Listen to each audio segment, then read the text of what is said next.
വിദുരരുടെ കുറച്ച് ചോദ്യങ്ങൾ കേട്ട സമയത്ത് ഉദ്ധവര് കുറച്ചു നേരത്തേക്ക് ആ ഭഗവാന്റെ സ്മരണയിൽ മുഴുകി കുറച്ചു നേരം ഒന്നും സംസാരിക്കാൻ സാധിക്കാതിരുന്നു. കണ്ണൊക്കെ നിറഞ്ഞു.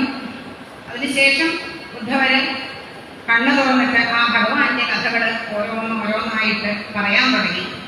ഗോകുലത്തിലും വൃന്ദാവനത്തിലും ഒക്കെ വെച്ച് ആ പൂതന തുടങ്ങിയിട്ടുള്ള അസുരന്മാരെയൊക്കെ മോഹിച്ച് അവർക്കൊക്കെ മോക്ഷം കൊടുത്ത കഥ, പിന്നെ കാളിയന്റെ വിഷമേറ്റ് മരിച്ചിട്ടുള്ള എല്ലാവർക്കും അവരെയൊക്കെ ജീവിപ്പിച്ചു ഭഗവാൻ.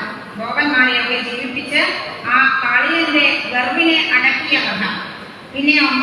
പിന്നെ അവിടെ എന്താണ്, ആ ഗോവർദ്ധന പർവ്വതം ഉയർത്തിപ്പിടിച്ച് ദേവേന്ദ്രന്റെ അഹങ്കാരത്തെ ഇല്ലാതാക്കി. അതിനുശേഷം അങ്ങനെയുള്ള ആ മധുരാലീലകള്, പിന്നെ ദ്വാരകാലീലകള്, മഹാലക്ഷ്മിയുടെ അവതാരം തന്നെ ആയിരിക്കുന്ന ആ രുക്മിണി ദേവിയെ എല്ലാ രാജാക്കന്മാരും നോക്കി നിൽക്കെ ഭഗവാൻ അവിടുന്ന് ഒരു ഭയവും കൂടാതെ എടുത്തുകൊണ്ടുപോയി വിവാഹം കഴിച്ചു. അങ്ങനെ ഭഗവാന്റെ ആ അഷ്ടലക്ഷ്മി വിവാഹത്തെ കുറിച്ച്, പിന്നീട് നരകാസുരനെയും മുരാസുരനെയും ഒക്കെ വധിച്ച് ആ 16,100 കന്യകമാരെ തടവിൽ പാർപ്പിച്ച് ആ തടവിൽ നിന്നും അവരെയൊക്കെ മോചിപ്പിച്ച് അവരുടെ ആവശ്യപ്രകാരം വിവാഹം കഴിച്ച് അവരെ ഓരോരുത്തരിലും 10 വീതം മക്കളെ നൽകിയ കഥ. ചില്ലറകാലം എന്നല്ലേ ഭഗവാൻ. പിന്നീട് ജരാസന്ധൻ, യവനൻ, ശാല്യൻ തുടങ്ങിയവരെയൊക്കെ ചിലവരെയൊക്കെ കൊന്നു സ്വയം, ചിലവരെയൊക്കെ കൊല്ലിപ്പിച്ചു ഓരോരുത്തരെയും കൊണ്ട്. അതൊക്കെ ഭഗവാന്റെ ഇത്. അതിനുശേഷം ആ കൗരവ സൈന്യത്തെ നശിപ്പിച്ചു. ആ കൗരവ യുദ്ധത്തിന് ശേഷം ധർമ്മപുത്രരെ കൊണ്ട് അശ്വമേധ യാഗങ്ങൾ ധാരാളം ചെയ്യിച്ചു. ഇവിടെ ഈ ശ്രീകൃഷ്ണ ഭഗവാൻ തീരുമാനിക്കുകയാണ് പിന്നീട് തന്റെ ലീലകളൊക്കെ ഇവിടെ ഉപസംഹരിക്കാനുള്ള സമയമായിട്ടുണ്ട്, അല്ലെ? അങ്ങനെ ആ യാദവന്മാരുടെ ഇടയിൽ സംഘർഷം ഉണ്ടാക്കുന്നു. അവരോട് ഭഗവാൻ പറഞ്ഞു, എന്താണ്, പലതരത്തിലുള്ള ദുർനിമിത്തങ്ങള് കാണുന്നുണ്ട്. നിങ്ങൾ ആ ശങ്കോദ്ധാരത്തിൽ ചെന്ന്, പ്രഭാത തീർത്ഥത്തിൽ ചെന്ന് സൽപ്രവൃത്തികൾ ചെയ്യൂ. അങ്ങനെ അവരൊക്കെ അവിടെ പോകുന്നു. ഭഗവാൻ പറഞ്ഞതനുസരിച്ച് ആ ദാനം തുടങ്ങിയിട്ടുള്ള കാര്യങ്ങളൊക്കെ ചെയ്യുന്നു. പിന്നീട് അവരൊക്കെ ആ ഭഗവാന്റെ ഇച്ഛയ്ക്ക് അനുസരിച്ച് തന്നെ മദ്യപിച്ച് മതോന്മത്തരായിക്കൊണ്ട് അവിടെ ഉണ്ടായിരുന്ന ആ ഏലക പുല്ലുകളൊക്കെ എടുത്ത് തമ്മിൽ തല്ലി നശിക്കുന്നു.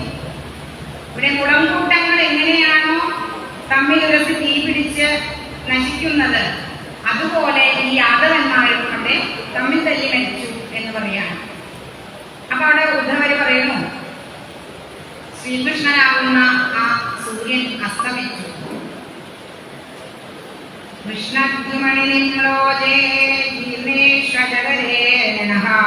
അല്ലെ, ആ കൃഷ്ണനാകുന്ന സൂര്യൻ അസ്തമിച്ചു. പിന്നെന്താണ്, ദുർഭഗോപലോകോയം യഥോമിതരാമവി യേ സംവസന്തോ നവിദു കരിമീനായിക്കോടുകം. ഈ ലോകം ഏറ്റവും ഭാഗ്യം കെട്ടതാണ്, പ്രത്യേകിച്ചും യാദവന്മാര്.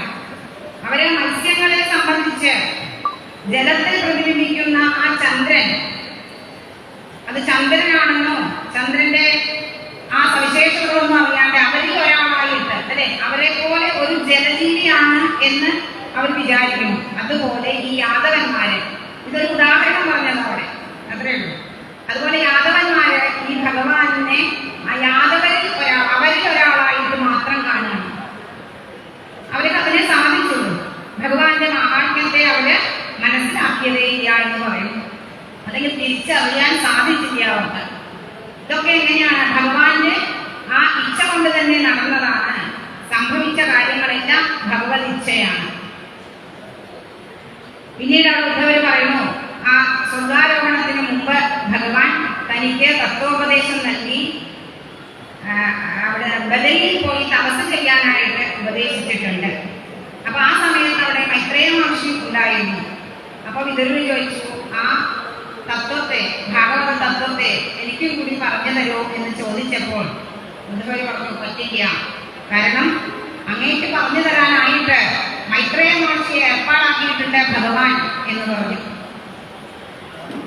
ഇത് കേട്ടപ്പോ വിതുരർക്ക് ഭയങ്കര സന്തോഷമാണോ സങ്കടമാണോ എന്ന് അറിയില്ല. കാരണം ആ സ്വർഗാരോഹണ സമയത്തും ഭഗവാൻ തന്നെ ഓർത്തല്ലോ, അല്ലേ? ഭഗവാൻ പറയുന്ന ചെയ്യത്രേ എന്റെ വിതുരര് എന്ന്. അത്രയും ഇഷ്ടമായിരുന്നു ഭഗവാന് വിതുരരെ. അത് ഓർത്തിട്ട് അദ്ദേഹം അവിടെ സന്തോഷിക്കുകയാണ്.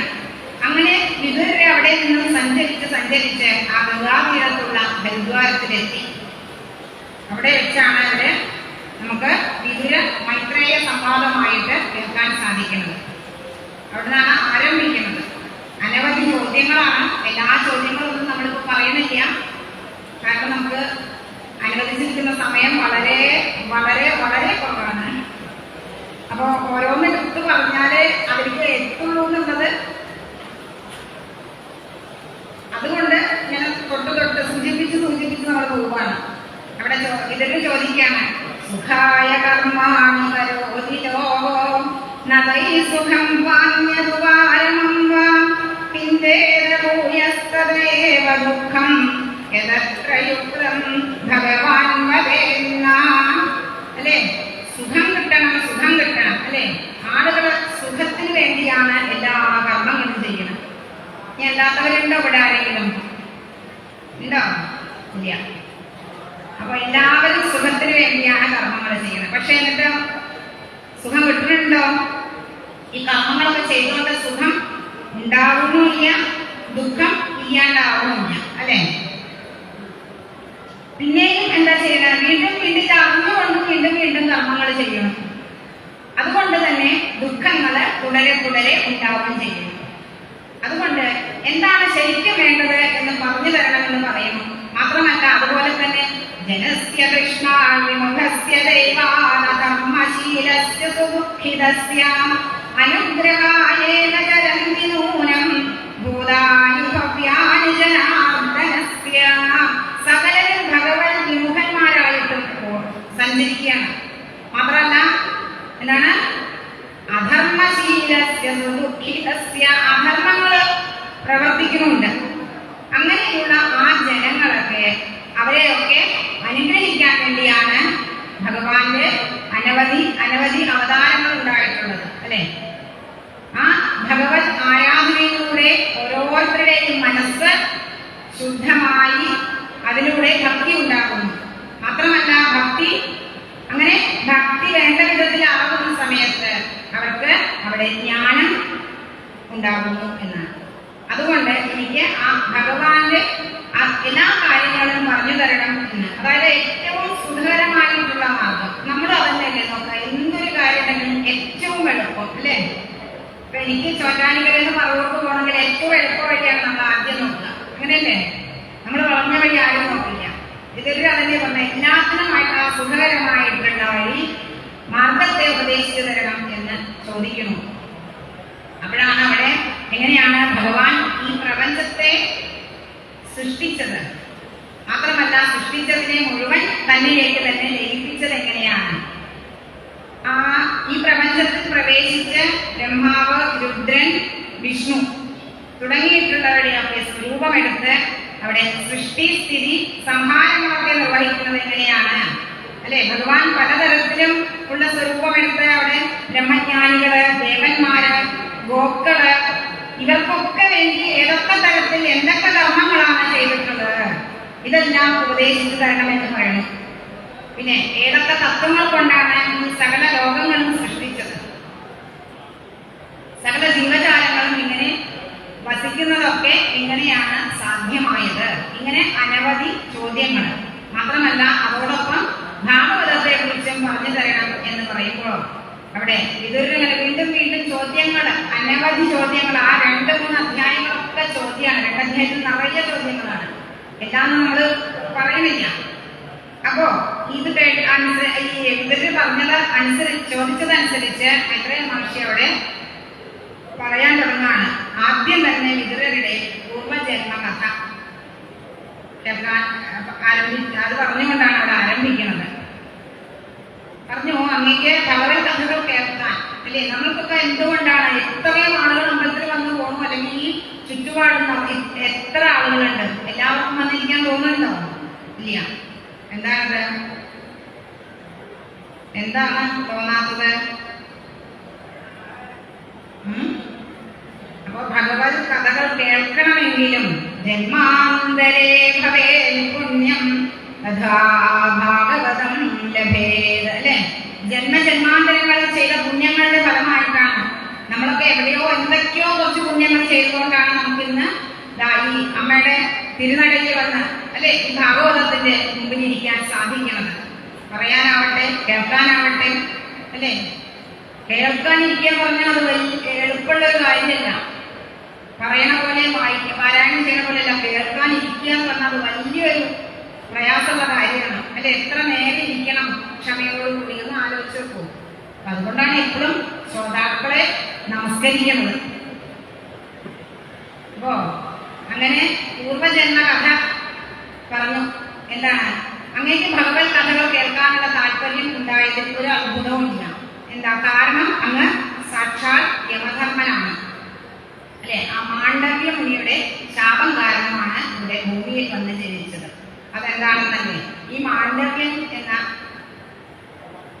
ബാലനാകുന്ന സമയത്ത് ആ കുട്ടികളിൽ സാധാരണ തുമ്പിയെ പിടിക്കുക. നമ്മളെ പശുമാരൊക്കെ പറയും തുമ്പിയെ പിടിക്കരുത് അല്ലേ? ആ പ്രാണികൾ ഇങ്ങനെ പറന്നു പോകണം, ജന്തുക്കളെയൊക്കെ പിടിക്കണം. അപ്പൊ ഇതുപോലെ എല്ലാ പ്രാണികളെയും ഗർഭമുനയില് കോർത്ത് കളിക്കുകയായിരുന്നു. അതൊരു രസം. അങ്ങനെ കളിക്കുന്ന സമയത്ത് അതിന്റെ ശിക്ഷയായിട്ട് അല്ലെ, അത് ചെറിയ കുട്ടിയാണ്, 12 വയസ്സ് വരെ ബാല്യം അല്ലെ. അപ്പൊ കുട്ടികളെ ശിക്ഷിക്കരുതെന്നാണ്. ഇവിടെ അങ്ങനെയൊക്കെ ഉണ്ടെന്ന് തോന്നുന്നു. ഇപ്പൊ കുട്ടികളെ ഇങ്ങനെ ശിക്ഷിക്കുന്ന നമ്മളെ അല്ലെ, 12 വയസ്സൊന്നും വിഷയമല്ല. അപ്പൊ അങ്ങനെ ആ ബാല്യത്തിൽ ചെയ്ത തെറ്റിന് ശിക്ഷ ഇല്ലാത്തത് കൊണ്ട് അപ്പൊ അവര് ശരിക്കും ആ അച്ഛനമ്മമാരാണ് അവരെ പറഞ്ഞു നന്നാക്കേണ്ടത് അല്ലേ. അങ്ങനെ ഇല്ലാത്തത് കൊണ്ട് യമധർമ്മൻ ഇവിടെ ഭൂമിയില് ശൂദ്ര സ്ത്രീയിൽ ജനിച്ച് 100 വർഷം ജീവിക്കട്ടെ എന്ന് മാണ്ഡവ്യൻ ശപിച്ചു. അതിന്റെ ഫലമായിട്ടാണ് ഇവിടെ വിചിത്രവീര്യന്റെ ദാസിയിൽ, വിചിത്രവീര്യന്റെ ഭാര്യയായിരുന്ന ആ ദാസിയില് വ്യാസ ഭഗവാന് ഉണ്ടായ പുത്രനാണ് വിദുരര് എന്ന്. ഇതൊക്കെ പറഞ്ഞതിന് ശേഷം അവിടെ സൃഷ്ടിയെ കുറിച്ച് പറയാണ്. സൃഷ്ടിക്ക് മുമ്പ് ഭഗവാൻ മാത്രമേ ഉണ്ടായിരുന്നു. ഭഗവാൻ ഏകനായിരുന്നു എന്ന് പറഞ്ഞു. അങ്ങനെ ആ സർവാത്മാവായിരിക്കുന്ന ആ ഭഗവാൻ തന്റെ യോഗമായ കൊണ്ട് സകലതും തന്നിൽ ലയിപ്പിച്ച് ഇപ്പൊ നമ്മൾ കാണുന്നു അല്ലെ. ആ ദ്രഷ്ടാവ്, ദൃശ്യം തുടങ്ങിയിട്ടുള്ള ഭേദങ്ങളൊന്നും ഉണ്ടായിരുന്നില്ല. ഈ കാരണം എന്താണ്? അവിടെ ആ ഭഗവാൻ ശുദ്ധ സത്വസ്വരൂപമായിട്ട് ആ ഭഗവാൻ മാത്രമേ അവിടെ ഉണ്ടായിരുന്നുള്ളൂ. ഭഗവാനേകാസേദം അഗ്രാത്മാത്മനാം വിഭോ ആത്മേച്ഛാനുഗതാത്മാനാമത്യുവലക്ഷണ. അല്ലെ, സൃഷ്ടിക്ക് മുമ്പ് ഭഗവാൻ മാത്രം അങ്ങനെ സ്വയം പ്രകാശിക്കുന്നതായിട്ടുള്ള സ്വരാടായിട്ടുള്ള ആ ഭഗവാൻ ഈ പ്രപഞ്ചത്തെ, ഈ വിശ്വത്തെ സൃഷ്ടിക്കണമെന്നുള്ള ആഗ്രഹത്തോടുകൂടി അവിടെ തന്റെ ശക്തിയായിട്ടുള്ള എന്താണ് സൃഷ്ടിക്ക് വേണ്ടിയിരുന്ന ആദ്യം മായ അല്ലെ, മായയെ ഉപയോഗിച്ചുകൊണ്ട് സൃഷ്ടി ആരംഭിച്ചു. ഭഗവാന്റെ ശക്തിയാണ് മായ. ഇവിടെ ശങ്കര ഭഗവത്പാദ വ്യാഖ്യാനമൊക്കെ കൊടുത്തിട്ടുണ്ട്. അഘടിത ഘടനാ വടീയസി മായ, അതായത് ഘടിപ്പിക്കാൻ പ്രയാസമുള്ള വസ്തുക്കള് പരസ്പരം ചേർന്ന് നിൽക്കുകയാണ് എന്ന് വെച്ചാൽ ഈ പ്രാപഞ്ചിക വസ്തുക്കള്, ഈ പ്രപഞ്ചത്തിലെ വസ്തുക്കൾ പരസ്പരം ചേർന്ന് നിൽക്കാൻ ശേഷിയില്ലാത്തതാണ്. പക്ഷെ എന്നിട്ടും ചേർന്ന് നിൽക്കുന്നു. അതെന്താ? അത് ആ ഭഗവാന്റെ സൃഷ്ടി ഭഗവാൻ ചേർക്കുന്നതാണ്. ആ ചേരാത്തതിനെ തമ്മിൽ ചേർക്കുന്നത്, അതാണ് അവിടെ ഭഗവത് സൃഷ്ടിയിൽ സംഭവിക്കുന്നത്. പിന്നീട് കാലത്തെ കുറിച്ച് പറഞ്ഞു. ഈ കാലശക്തി, ആ കാലശക്തി ത്രിഗുണങ്ങളെ ക്ഷോഭിപ്പിച്ച് അവിടെ അവയുടെയൊക്കെ ക്ഷോഭം കൊണ്ട് അവിടെ കാലപ്രേരിതമായിട്ട് ആദ്യം തന്നെ അവിടെ മഹത്തത്വം ഉണ്ടാകുന്നു. അതായത് മഹത്തത്വം എന്ന് പറഞ്ഞാൽ ബുദ്ധിതത്വം അല്ലെ, ഈ പ്രപഞ്ച നിർമ്മാണത്തിൽ അതിന്റെ പുറകിൽ സൂക്ഷ്മമായ ഒരു ബുദ്ധിയുണ്ട്. ആ ബുദ്ധിതത്വമാണ് ഇവിടെ ആദ്യം തന്നെ ഉണ്ടായത് എന്ന് പറഞ്ഞു. ഇങ്ങനെ അവിടെ മായ ത്രിഗുണങ്ങള്, ഏതൊക്കെയാണ് ത്രിഗുണങ്ങള്? സത്വ, രജ, തമോ ഗുണങ്ങള് അല്ലെ. ആ ത്രിഗുണങ്ങള്, കാലം, ഇത് മൂന്നും എന്താണ്? അത്യന്തം സൂക്ഷ്മമാണ്, മാത്രമല്ല പ്രകാശമുള്ളതാണ്, സത്വഗുണ പ്രധാനമായതാണ്. അതായത് ബുദ്ധി പ്രകാശിക്കുമ്പോൾ അജ്ഞാനം ജ്ഞാനം കൊണ്ട് അല്ലെ, ബുദ്ധി പ്രകാശിക്കുമ്പോൾ അവിടെ എന്താണ് ഉണ്ടാവുക? അജ്ഞാനമില്ലാതാവുന്നു. അത് ഭഗവാനിൽ തന്നെയുള്ള വിശ്വത്തെ അവിടെ പ്രകാശിപ്പിച്ച ശേഷം ഭഗവാൻ തുടരുകയാണ്. കാലസ്വരൂപനായിരിക്കുന്ന ഭഗവാൻ ഒന്ന് നോക്കിയിത്രേ സൃഷ്ടി സംഭവിക്കാനായിട്ടുണ്ട്. അതിൽ നിന്ന് അവിടെ അഹം തത്വം ഉണ്ടായി. അഹം എന്ന് പറഞ്ഞാൽ ഞാൻ എന്ന ബോധം അല്ലേ, നമുക്കൊക്കെ ഉണ്ട് ഇല്ലേ? ഇല്ലാത്തവരുണ്ട് അവിടെ? എനിക്കുണ്ട്. ഞാനാണ് ഇപ്പൊ ഇവിടെ പറയണത്, ഞാനാണ് ഭാഗവതം വായിക്കുന്നത്. ഇങ്ങനെയുള്ള ഈ അഹം എന്നുള്ള തത്വം ഉണ്ടായി. പിന്നീട് ഈ അഹങ്കാരം, ഭൂതങ്ങള്, ത്രിഗുണങ്ങള്, ഇന്ദ്രിയങ്ങള്, മനസ്സ്, ഇങ്ങനെ പലതായിട്ട് അവിടെ വരികയാണ്. പിന്നെ ഈ മൂന്നിനെയും അവിടെ അതിഭൂതം, ആദിദൈവം, അധ്യാത്മം, ഇങ്ങനെ മൂന്നായിട്ട് അറിയാണ്. ഇങ്ങനെ ആദ്യം ഉണ്ടായിട്ടുള്ള ആ അഹങ്കാരം മൂന്ന് തരത്തിലുള്ള സാത്വികാഹങ്കാരം, രാജസാഹങ്കാരം, താമസാഹങ്കാരം, ഇങ്ങനെ മൂന്നായിട്ട് വികാരം പ്രാപിക്കുന്നു. അതിനുശേഷം അതിൽ നിന്നും മൂന്ന് തരത്തിലുള്ള ശക്തികൾ ഉണ്ടായിരുന്നു. എന്തൊക്കെയാണ്? ഇച്ഛാശക്തി, ജ്ഞാനശക്തി, ക്രിയാശക്തി, സ്വരൂപിണി അല്ലെ, മൂന്ന് ശക്തികൾ ഉണ്ടാകുന്നു. അതിൽ നിന്ന് അതിനെയൊക്കെ പ്രകാശിപ്പിക്കുന്ന ഇന്ദ്രിയാനുഷ്ഠാന ദേവതകൾ ഉണ്ടാകുന്നു. ഇവിടെ 11 ഇന്ദ്രിയങ്ങൾക്ക് 11 ദേവതകളെയാണ് കൽപ്പിച്ചിരിക്കുന്നത്. ജ്ഞാനേന്ദ്രിയങ്ങള്, കർമ്മേന്ദ്രിയങ്ങള് അല്ലെ, ജ്ഞാനേന്ദ്രിയങ്ങൾ 5, കർമ്മേന്ദ്രിയങ്ങള്. ഇത് രണ്ടും എന്താണ്? രാജസാഹങ്കാരത്തിൽ നിന്നാണ് ഉണ്ടായിട്ടുള്ളത്. താമസാഹങ്കാരത്തിൽ നിന്നും പഞ്ചഭൂതങ്ങൾ ഉണ്ടായി. അത് തന്നെ ഏറ്റവും ഭൂതസൂക്ഷ്മമായിട്ടുള്ളത് ശബ്ദം. ആ ശബ്ദത്തിന് കാരണമായ പഞ്ചഭൂതം ഏതാണ്? ആകാശമാണ്. അപ്പോ ആദ്യത്തെ ഭൂതമാണ് ആകാശം അല്ലെ. ആകാശത്തിന്റെ ഗുണം എന്താ? ശബ്ദമാണ്. ഈ ശബ്ദത്തെ തിരിച്ചറിയാൻ ശ്രോത്രം എന്നുള്ള ഇന്ദ്രിയം ഉണ്ടാകുന്നു.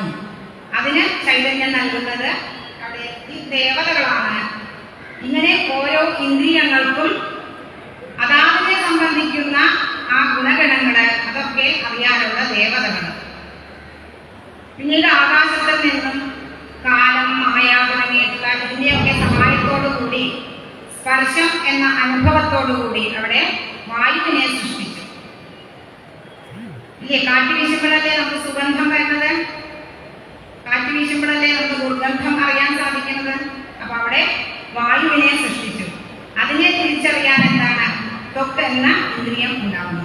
അടുത്തതായിട്ട് അഗ്നി ഉണ്ടാകുന്നു. രൂപം എന്താണ്? അതിന്റെ ഗുണമാണ്. ഇവിടെ അഗ്നി, അതിനെ തിരിച്ചറിയാനായിട്ട് നമുക്ക് നേത്രം എന്ന ഇന്ദ്രിയം ഉണ്ടായി. പിന്നീട് ജലം ഉണ്ടാകുന്നു. ജലത്തിന്റെ ഗുണമാണ് രസം. അതിനെ അറിയാനായി നാക്ക് അല്ലെ, ജിഹ്വ ഉണ്ടായി. പിന്നീട് ഗന്ധം, അവിടെ ഭൂമിയെ സൃഷ്ടിച്ചു. അത് തിരിച്ചറിയാൻ അവിടെ നാസിക ഉണ്ടായി എന്ന് പറഞ്ഞു. ഇങ്ങനെ പഞ്ചഭൂതങ്ങള്, ഗുണങ്ങള്, ഇന്ദ്രിയങ്ങള്, ദേവതകള് ഒക്കെ ഉണ്ടായി. 5 ജ്ഞാനേന്ദ്രിയങ്ങള് അല്ലെ, പിന്നെ 5 കർമ്മേന്ദ്രിയങ്ങൾ. ഈ പഞ്ചഭൂതങ്ങളെ സൃഷ്ടിച്ച സമയത്ത് ആ പഞ്ചഭൂതങ്ങള് ഭഗവാനെ സ്തുതിച്ചു. തതോപയം സൽപ്രമുഖായ ദർഭേ ബഭൂവിമാത്മൻകരവാമഹിന്ദേ ത്വം നസ്സചക്ഷു പരിരേതിശക്ത്യാ ഏവ ക്രിയാർത്ഥേനനുഗ്രഹാണാം. ഹേ ദേവ, മഹതാദികളായിട്ടുള്ള ഞങ്ങൾ യാതൊന്നിനു വേണ്ടി ഉണ്ടായി. അതിന്റെ കാര്യം എന്താണ്? ഇതൊക്കെ അവിടുത്തെ അനുഗ്രഹമാകുന്ന ആ ഒരേ ഒരു കാര്യം കൊണ്ട് സൃഷ്ടി വേണ്ട വിധത്തിലാക്കി തരാനായിട്ട് ഞങ്ങളെ അനുഗ്രഹിക്കണേ എന്ന് പ്രാർത്ഥിച്ചോര്. ഭഗവാൻ ഈ പ്രാർത്ഥനയൊക്കെ കേട്ടിട്ട് ആ 24 തത്വങ്ങളിലും പ്രവേശിച്ചു. കാരണം 24 തത്വങ്ങൾക്കും അവിടെ സ്വയം പ്രവർത്തിക്കാൻ സാധ്യമല്ല, കേവലം അത് ജഡമാണ്. അപ്പൊ അതിൽ 25ാമത്തെ തത്വമാകുന്ന ആ ഭഗവാൻ, ആ പുരുഷൻ അല്ലെ, പ്രവേശിക്കുമ്പോൾ മാത്രമാണ് അവയ്ക്ക് അവിടെ പ്രവർത്തിക്കാൻ സാധിക്കുന്നത്. പിന്നീട് അവിടെ പ്രപഞ്ച പ്രതിഭാസത്തെ വിശ്വവിരാടായിക്കൊണ്ട് വർണ്ണിക്കുകയാണ്. ഈ പ്രപഞ്ചം മുഴുവൻ ഒരേ ഒരു ഭഗവാനാണ് ഇങ്ങനെ നിറഞ്ഞു നിൽക്കുന്നത്. ആ ഭഗവാനെ നമുക്ക് ഇന്ദ്രിയങ്ങൾ കൊണ്ടോ വാക്കുകൊണ്ടോ മനസ്സുകൊണ്ടോ ഒന്നും അറിയാൻ സാധ്യമല്ല. എന്നാലും ആ ഈശ്വര സ്വരൂപത്തെ അറിഞ്ഞ ഋഷിമാര് ആ സ്വരൂപത്തെ അവിടെ വിശ്വവിരാടായിക്കൊണ്ട് വർണ്ണിക്കുകയാണ്. അങ്ങനെ സൃഷ്ടിയിൽ വ്യാപൃതനായിരിക്കുന്ന ആ ഭഗവാൻ ആദ്യം ബ്രഹ്മാണ്ടത്തെ ഉണ്ടാക്കി.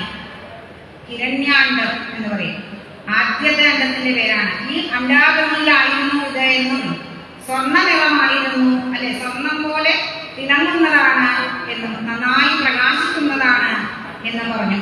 അത് 1000 കണക്കിന് വർഷം ആ കാരണജലത്തിൽ അങ്ങനെ കിടന്ന് ആ സമയത്ത് ഭഗവാൻ ആ അണ്ടത്തിൽ ഉള്ളിൽ ഹിരണ്യഗർഭനായി കിടന്നു. പിന്നീട് ആ അണ്ടം ഭേദിച്ച് ആ ഭഗവാൻ, ആ ഹിരണ്യഗർഭൻ ഈ പ്രപഞ്ചം മുഴുവൻ നിറഞ്ഞു നിൽക്കുന്ന വിശ്വവിരാട്ടായി. ആ വിശ്വവിരാട്ടിന്റെ ഭാഗങ്ങളാണ് നമ്മളുടെ ഈ 14 ലോകങ്ങളും ഒക്കെ വിശ്വവിരാട്ടിന്റെ തന്നെയാണ്. ഏതൊക്കെയാ 14 ലോകങ്ങള്? ഭൂർലോകം, ഭുവർലോകം, സുവർലോകം, മഹർലോകം, ജനലോകം, തപോലോകം, സത്യലോകം അല്ലെ. ആ സത്യലോകത്തിലാണ് ബ്രഹ്മാവ്. പിന്നീട് താഴേക്ക് അതലം, വിതലം, സുതലം, തലാതലം, മഹാതലം, രസാതലം, പാതാളം. അവിടേക്ക് താഴേക്കും 7 ലോകങ്ങള്. അങ്ങനെ 14 ലോകങ്ങള്. പിന്നെ 4 വർണ്ണങ്ങളും. ഈ 4 വർണ്ണം ഇതെല്ലാം ആ വിരാട്ടിന്റെ തന്നെയാണ്. ശരിക്കും പറഞ്ഞാൽ ഇവിടെ ആചാര്യന്മാര് പറയും, പുരുഷ സൂക്തത്തിന്റെ വ്യാഖ്യാനമാണ് ഇവിടെ മൈത്രേയ മഹർഷി പറഞ്ഞു കൊടുത്തത് എന്ന് പറയുന്നു. സഹസ്ര പുരുഷ അല്ലെ, സഹസ്ര ശീർഷ പുരുഷ സഹസ്രാക്ഷ സഹസ്ര അല്ലെ. അങ്ങനെ അതായത് ഇവിടെ ആ വിരാട്ടിന്റെ ഇന്ദ്രിയാധിഷ്ഠാന ദേവതകളെ കുറിച്ച് പിന്നീട് പറയാണ്. ആ വിരാട്ടിന്റെ മുഖം വേദങ്ങളാണ്. ആ വേദം അത് അധ്യയനം ചെയ്യുന്നവർ ബ്രാഹ്മണനായി, കയ്യിൽ നിന്ന് ലോകപാലനം അതനുഷ്ഠിക്കുന്നവർ ക്ഷത്രിയനായി, ഗുരുക്കളിൽ നിന്ന് കൃഷി, വാണിജ്യം ഇങ്ങനെയുള്ള കർമ്മങ്ങൾ ചെയ്യുന്നവർ അവിടെ വൈശ്യനായി. പിന്നീട് അഭ്യാം ശൂദ്രോഭ്യജായത, പാദങ്ങളിൽ നിന്നും പാദശുശ്രൂഷയും സേവനവും ചെയ്യുന്നവര് ശൂദ്രനായി എന്ന് പറയുന്നു. ജീവന് ജനന മരണ ക്ലേശങ്ങൾ ഇല്ല, ഉണ്ട് എന്നൊക്കെ തോന്നിക്കുന്നത് എന്താണ്? ഭഗവാന്റെ ആ മായയുടെ പ്രവർത്തനം കൊണ്ടാണ്. ഭഗവാന്റെ സൃഷ്ടി വൈഭവത്തെ കുറിച്ച് ആർക്കും തന്നെ പറയാൻ സാധിക്കില്ല. അങ്ങനെ ആ ബ്രഹ്മാവ് മനസ്സിൽ പ്രവേശിച്ചു. വിവേകവും വിശേഷ ബുദ്ധിയും ഒക്കെ ഉണ്ടാവുകയാണ്. അതിനുശേഷം ആ വിരാട്ടിന്റെ ശിരസില് സ്വർഗം അല്ലേ. അവിടെ ആ സ്വർലോകത്തിലെ ദേവന്മാര്, അവിടെ സത്വഗുണ പ്രധാനികളായിട്ടുള്ള ദേവന്മാര്. പാദം ഭൂമിയില്, ആ ഭൂലോകത്തില് രജോ ഗുണ പ്രധാനികളായിട്ടുള്ള ആരാണ്? മനുഷ്യര്. നാഭി പറഞ്ഞാല് ഭൂവർലോകം, അവിടെ തമോ ഗുണ പ്രധാനം. അതെവിടെയാണ്? അന്തരീക്ഷത്തിലാണ് എന്ന് പറയുന്നത്. ഇതിനെയാണ് നമ്മള് ത്രൈലോക്യം എന്ന് പറയുന്നത്. അങ്ങനെയുള്ള ആ ഭഗവാനെ ആർക്കും തന്നെ പൂർണ്ണമായി അറിയാൻ സാധിക്കുകയുമില്ല. കാരണം സകല ഇന്ദ്രിയങ്ങളും മനസ്സും ഒക്കെ അടക്കി തപസ് അനുഷ്ഠിക്കുന്നവർക്ക് പോലും അറിയാൻ സാധിച്ചിട്ടില്ല എന്നാണ് ആ സാക്ഷാൽ ഭഗവാനെ. അങ്ങനെയുള്ള ആ ഭഗവാനെ നമസ്കരിച്ചുകൊണ്ടാണ് അവിടെ മൈത്രേയ മഹർഷി ആ വിരാട് സ്വരൂപത്തെ കുറിച്ചൊക്കെ പറഞ്ഞത്. പിന്നീട് ചോദിക്കണോ? പിന്നെ കുറെ ചോദ്യങ്ങളുണ്ട്. ഇവിടെ നിഷ്ക്രിയനായ ഭഗവാൻ എങ്ങനെയാണ് സൃഷ്ടികർമ്മം ചെയ്തത്? ഭഗവാന് എങ്ങനെ ഗുണങ്ങളും ക്രിയകളുമൊക്കെ ഭഗവാന്റെ സൃഷ്ടിയാണ്.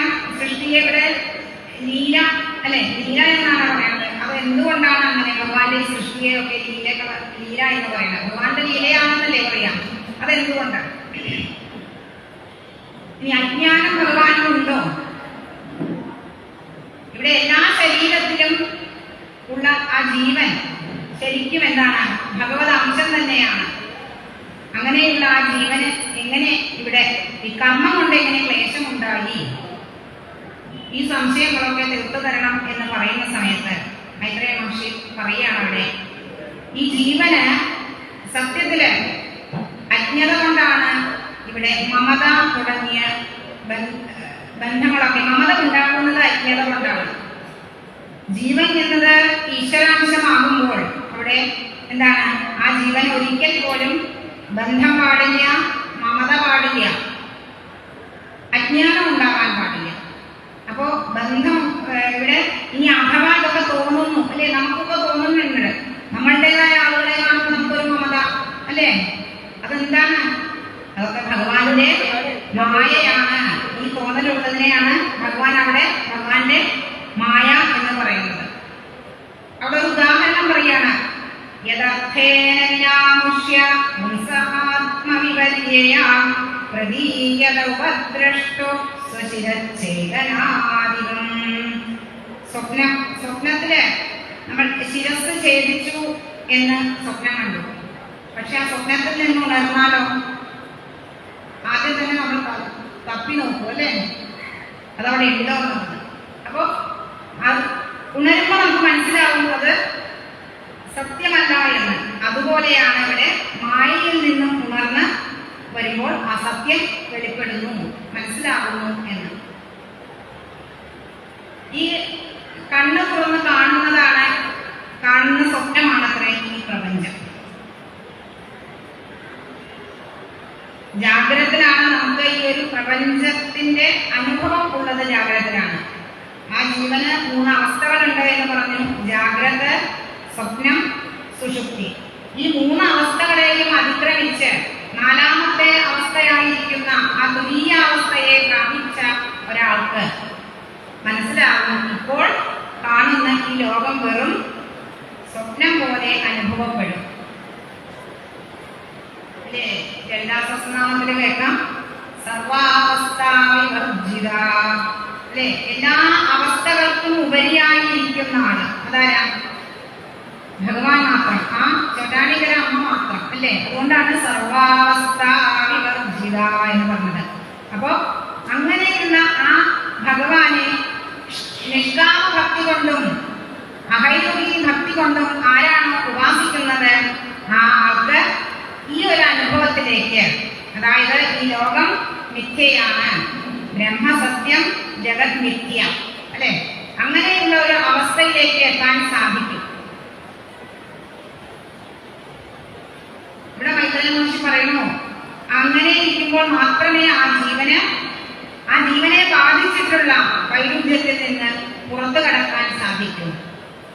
അശേഷ സംക്ലേശ സംവിധത്തെ ഗുണാനുവാദ ശ്രവണം മുരാരേ ഉദപുനസ്തരണാരവിന്ദ പരാഗസേവാരതിനാത്മലബ്ധ.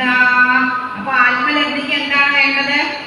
ആ നിരന്തരമായ ഭഗവത് ഭജനം കൊണ്ട് മാത്രമേ ഈ ഒരു ആത്മഭാവത്തെ സ്ഥാപിക്കാൻ സാധിക്കൂ എന്ന്. അതോടുകൂടി ആ ജീവന്റെ സകല ക്ലേശങ്ങളും ഇല്ലാതാവും. പിന്നെ അവിടെ വിദുരൻ നിറയെ ചോദ്യങ്ങൾ ചോദിക്കുന്നുണ്ട്.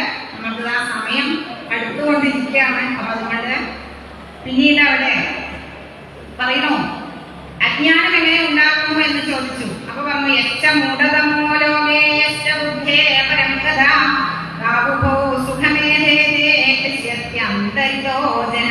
ഈ ലോകത്തില് അങ്ങേയറ്റം മൂഢനും അങ്ങേയറ്റത്തെ ബുദ്ധിമാനുണ്ട്. ഈ 2 കൂട്ടർക്കും അല്ലെ, മൂഢനും ചിന്തയില്ല, എല്ലാം അറിയുന്ന ഒരാൾക്കും ചിന്തയില്ല. അപ്പൊ ചിന്തിക്കുന്നത് ആരാ?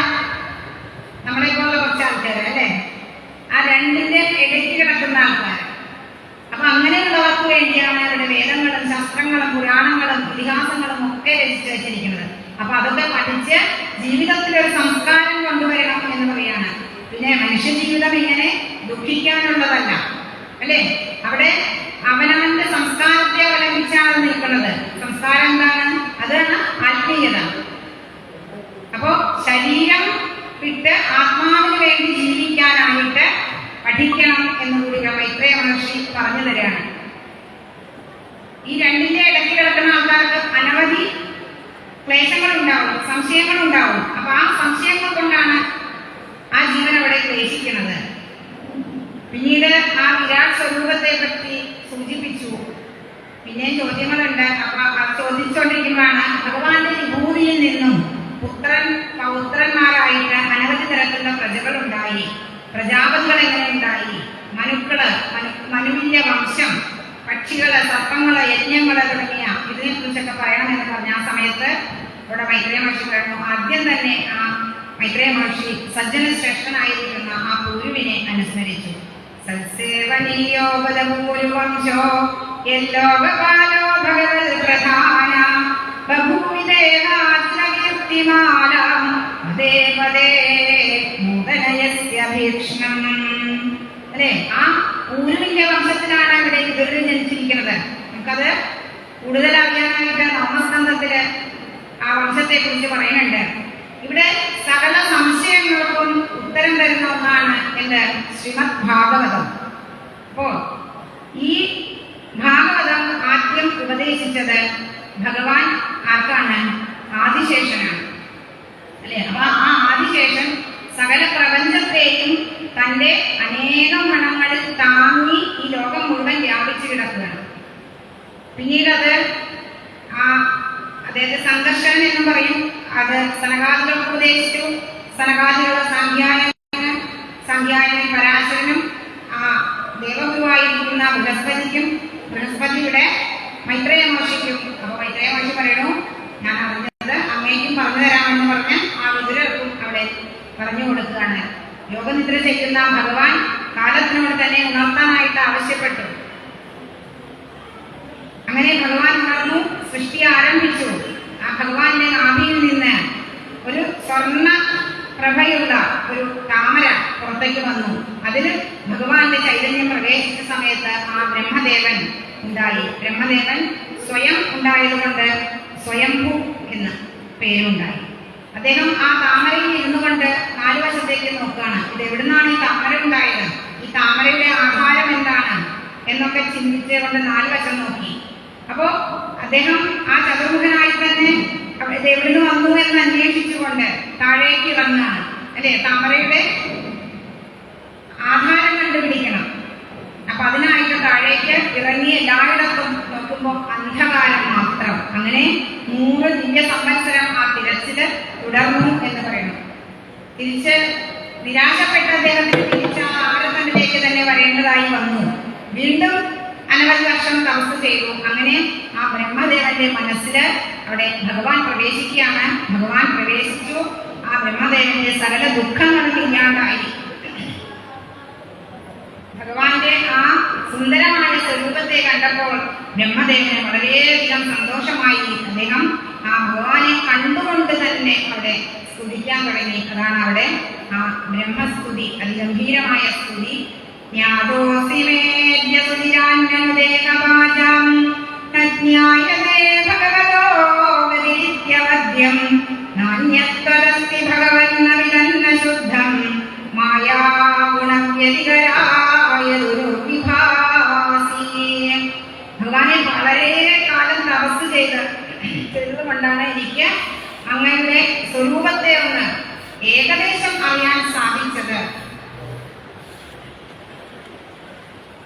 അങ്ങയുടെ സ്വരൂപത്തെ അറിയുന്നില്ല എന്നുള്ളതാണ് ഈ ലോകത്തിലെ സകല ജീവജാലങ്ങളുടെയും ഒരു ദോഷം. കാരണം മായ കൊണ്ട് മൂടപ്പെട്ടിരിക്കുകയാണ്. അതുകൊണ്ടാണ് ആ ഭഗവത് സ്വരൂപത്തെ എല്ലാവർക്കും കാണാൻ സാധിക്കാത്തത്. എല്ലാവരും അങ്ങയെ ശരണം പ്രാപിച്ചാൽ അവരെ ഒന്നും ഈ സംസാര ക്ലേശം ഒന്നും ബാധിക്കില്ല. ഇപ്പോ വിഷയസുഖങ്ങളിൽ മാത്രം ആസക്തരായി ജീവിക്കുന്നവരൊക്കെ നിർഭാഗ്യവാന്മാരാണ് എന്ന് പറഞ്ഞു.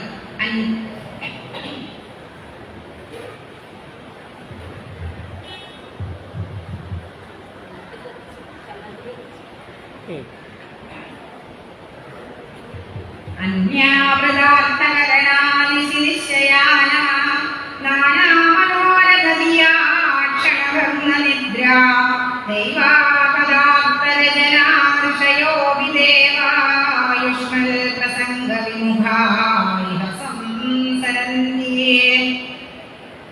നമ്മളെ കുറിച്ചാണ് പറയുന്നത്. എന്താ? ഭഗവാന്റെ ആ സ്മരണ, ലീലാസ്മരണ കീർത്തനങ്ങളിലൊന്നും താല്പര്യമില്ലാതെ, അല്ലേ? എന്തിന്? ഋഷീശ്വരന്മാർ പോലും ആ പകല് മുഴുവനും പ്രയത്നിച്ച് ക്ഷീണിച്ച് അങ്ങനെയുള്ള അവർ പോലും രാത്രി ഉറങ്ങാൻ കിടന്നു. പക്ഷെ പലപ്പോഴും അവർക്ക് ഈ ക്ലേശമല്ലാതെ യാതൊരു സുഖവും ലഭിക്കുന്നില്ല എന്ന് പറയുന്നു. ഇങ്ങനെയുള്ള ഈ സംസാര ക്ലേശങ്ങൾ അനുഭവിച്ച് ഉള്ള ആ ജീവന്മാരെ കുറിച്ച് എന്ത് പറയാനാണ്?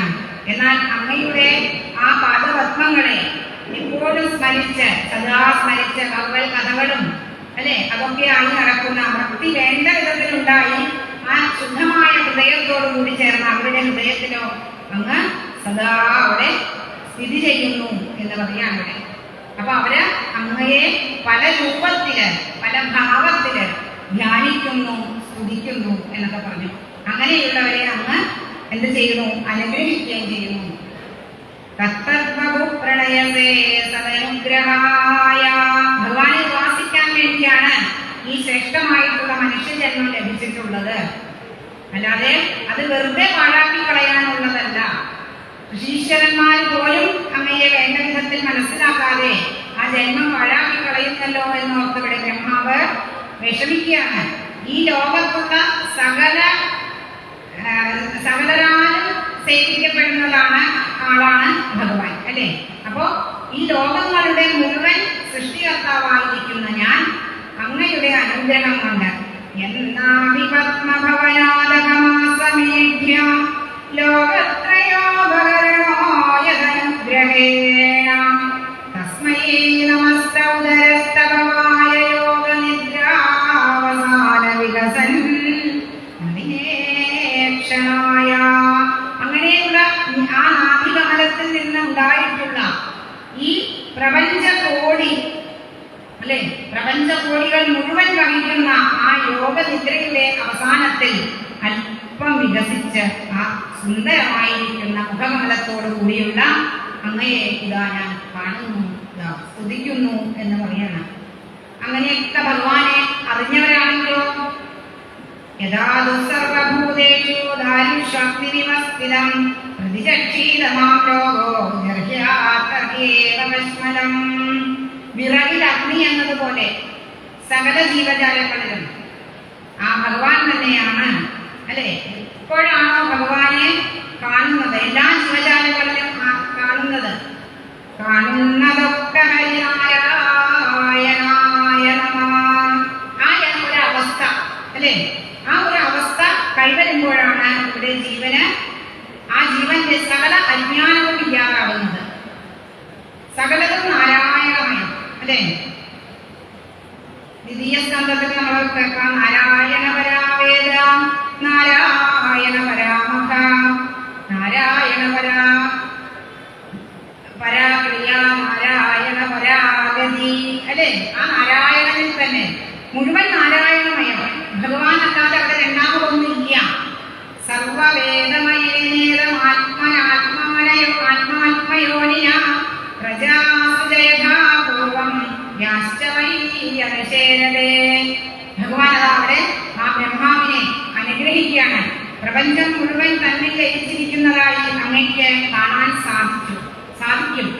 എങ്ങനെ? അരണിയിൽ അഗ്നി എന്നതുപോലെ സർവ വസ്തുക്കളിലും ഞാൻ ഉണ്ട് എന്ന ഭാവത്തിൽ അങ്ങ് മനസ്സിലാക്കും. അപ്പോ ഈ മോഹങ്ങളൊന്നും അങ്ങയെ ബാധിക്കില്ല. പൂർവത്തിൽ അങ്ങ് സൃഷ്ടിച്ചതുപോലെ ഈ കൽപ്പത്തിലും സൃഷ്ടിക്കാൻ പറഞ്ഞു. ഇത് പറഞ്ഞുകൊണ്ട് അനുഗ്രഹിച്ചിട്ട് ഭഗവാൻ അവിടെ നിന്നും അന്തർധാനം ചെയ്തു. ആരാണോ ഈ ബ്രഹ്മസ്തുതി, അല്ലെ, ആരാണോ ഈ സ്തോത്രം കേൾക്കുന്നത്, പറയുന്നത്, അവരിൽ ഞാൻ പ്രസന്നനാകും എന്നുകൂടി ഭഗവാൻ അവിടെ ഓർമ്മിപ്പിച്ചു. പിന്നീട് മൈത്രേയ മഹർഷി കാലത്തെ കുറിച്ച് പറയാണ്. ഗുണവ്യതികരാമ പ്രതിഷ്ഠിത പുരുഷസ്വദാനമാത്മാനം ലീലയാ സൃജത്. കാലം എന്ന് പറയുന്നത് എന്താണ്? അവർണ്ണനീയമാണ്. കാലത്തിന്റെ ഗതിയെ തടയാൻ ആർക്കും സാധിക്കില്ല. എല്ലാം അവിടെ ഈശ്വരന്റെ നിയന്ത്രണത്തിൽ മാത്രമുള്ളതാണ്. ആ ഭഗവാന്റെ നിയന്ത്രണത്തിലാണ് സകലതും പ്രവർത്തിക്കുന്നത്. ഇവിടെ കാലം, ദ്രവ്യം, ഗുണം, അല്ലെ, ഇത് മൂന്നുണ്ടെങ്കിലേ അവിടെ സൃഷ്ടി നടക്കുള്ളൂ. നമ്മളൊക്കെ സൂര്യനെ അടിസ്ഥാനമാക്കിയാണ് നമ്മൾ കാലം നിശ്ചയിക്കുന്നത്, അല്ലെ. പണ്ടുള്ളവർക്ക് ക്ലോക്കൊന്നുമില്ല. സൂര്യൻ പോകുന്നതിനനുസരിച്ച് ഇത്ര സമയമായി എന്ന് അവരെ കറക്റ്റ് പറയും. അപ്പോ ആ സൂര്യനെ അടിസ്ഥാനപ്പെടുത്തിയാണ് ഇവിടെ കാലം നിശ്ചയിക്കുന്നത്. അതുകൊണ്ട് കാലഭേദരഹിതമാണ് എന്ന് പറയുന്നു. ഈ കാലം ത്രിഗുണങ്ങളെ ശോഭിപ്പിച്ച് അതിൽ നിന്നും ആ മഹത്തത്വങ്ങളെ ഉണ്ടാക്കി തീർക്കുന്നതിന് അതിന്റെ ഫലമായിട്ട് വർത്തിക്കുന്നു. പിന്നീട് ത്രിഗുണങ്ങളിൽ ആ മഹത്തത്വം തുടങ്ങിയിട്ടുള്ള 24 തത്വങ്ങൾ ഉണ്ടാകുന്നു. അപ്പൊ കാലത്തിന് തുടക്കവും ഇല്ല, കൊടുക്കവും ഇല്ല, അല്ലെ. ഭൂതകാലം പറഞ്ഞാലും നമ്മള് കഴിഞ്ഞുപോയതും, ഭാവി കാലം എന്ന് പറയുമ്പോൾ വരാനിരിക്കുന്നത്. അപ്പൊ കാലസ്വരൂപനായിരിക്കുന്ന ആ ഭഗവാൻ തന്റെ സ്വരൂപം ഈ പ്രപഞ്ചത്തെ ആയിക്കൊണ്ട് അങ്ങട് സൃഷ്ടിച്ചു. ഈ സൂക്ഷ്മമായ കാലം സ്ഥൂലമായ പ്രപഞ്ചത്തെ സൃഷ്ടിച്ചു. അങ്ങനെ ബ്രഹ്മദേവൻ പ്രളയകാലത്ത് ആ പ്രളയത്തിൽ നിന്നും ഉണർന്ന് സൃഷ്ടി ആരംഭിക്കുകയാണ്. ഓരോ കൽപ്പത്തിലും പ്രളയം ഉണ്ടാകുന്നു. പിന്നീട് ബ്രഹ്മദേവൻ എഴുന്നേൽക്കുന്നു, തപസ് ചെയ്യുന്നു, സൃഷ്ടി ആരംഭിക്കുന്നു. അതിങ്ങനെ തുടർന്നുകൊണ്ടേയിരിക്കുന്നു. അങ്ങനെ അവിടെ ആ സൃഷ്ടികളെ പറഞ്ഞു. 9 തരത്തിൽ 10 തരത്തിലുള്ള സൃഷ്ടികളെ കുറിച്ച് പറയാണ്. ഇവിടെ പ്രാകൃത സൃഷ്ടി, വൈകൃത സൃഷ്ടികൾ. പ്രാകൃത സൃഷ്ടികൾ 6, വൈകൃത സൃഷ്ടികൾ 3. ഇത് രണ്ടും കൂടി ചേർന്നിട്ടൊന്ന് 10ാമത്തെ സൃഷ്ടി എന്ന് പറയാം. ഈ ത്രിഗുണങ്ങളെ 3ആയി തിരിച്ചോടെ നിത്യം, നൈമിത്തികം, പ്രാകൃതം എന്നിവയാണ്. മഹത്തത്വം അത് സത്വഗുണമാണ് അതിന് കാരണം. പിന്നീട് അവിടെ താമസം, രാജസം തുടങ്ങിയിട്ടുള്ളത്, അല്ലെ. ഇവിടെ ആദ്യം തന്നെ ആ മഹത്തത്വം, പിന്നീട് അഹന്തത്വം, പിന്നീട് ആ മഹാഭൂതങ്ങളെ സൃഷ്ടിക്കാൻ കഴിവുള്ള ഭൂതസൂക്ഷ്മങ്ങളുടെ സൃഷ്ടി. 4ാമത്തേതായിട്ട് ജ്ഞാനേന്ദ്രിയങ്ങള്, കർമ്മേന്ദ്രിയങ്ങള്. 5ാമത്തെ ആ സത്വവികാരമായിട്ടുള്ള മനസ്സ്. 6ാമത്തെ സൃഷ്ടിയാണ് അവിദ്യ.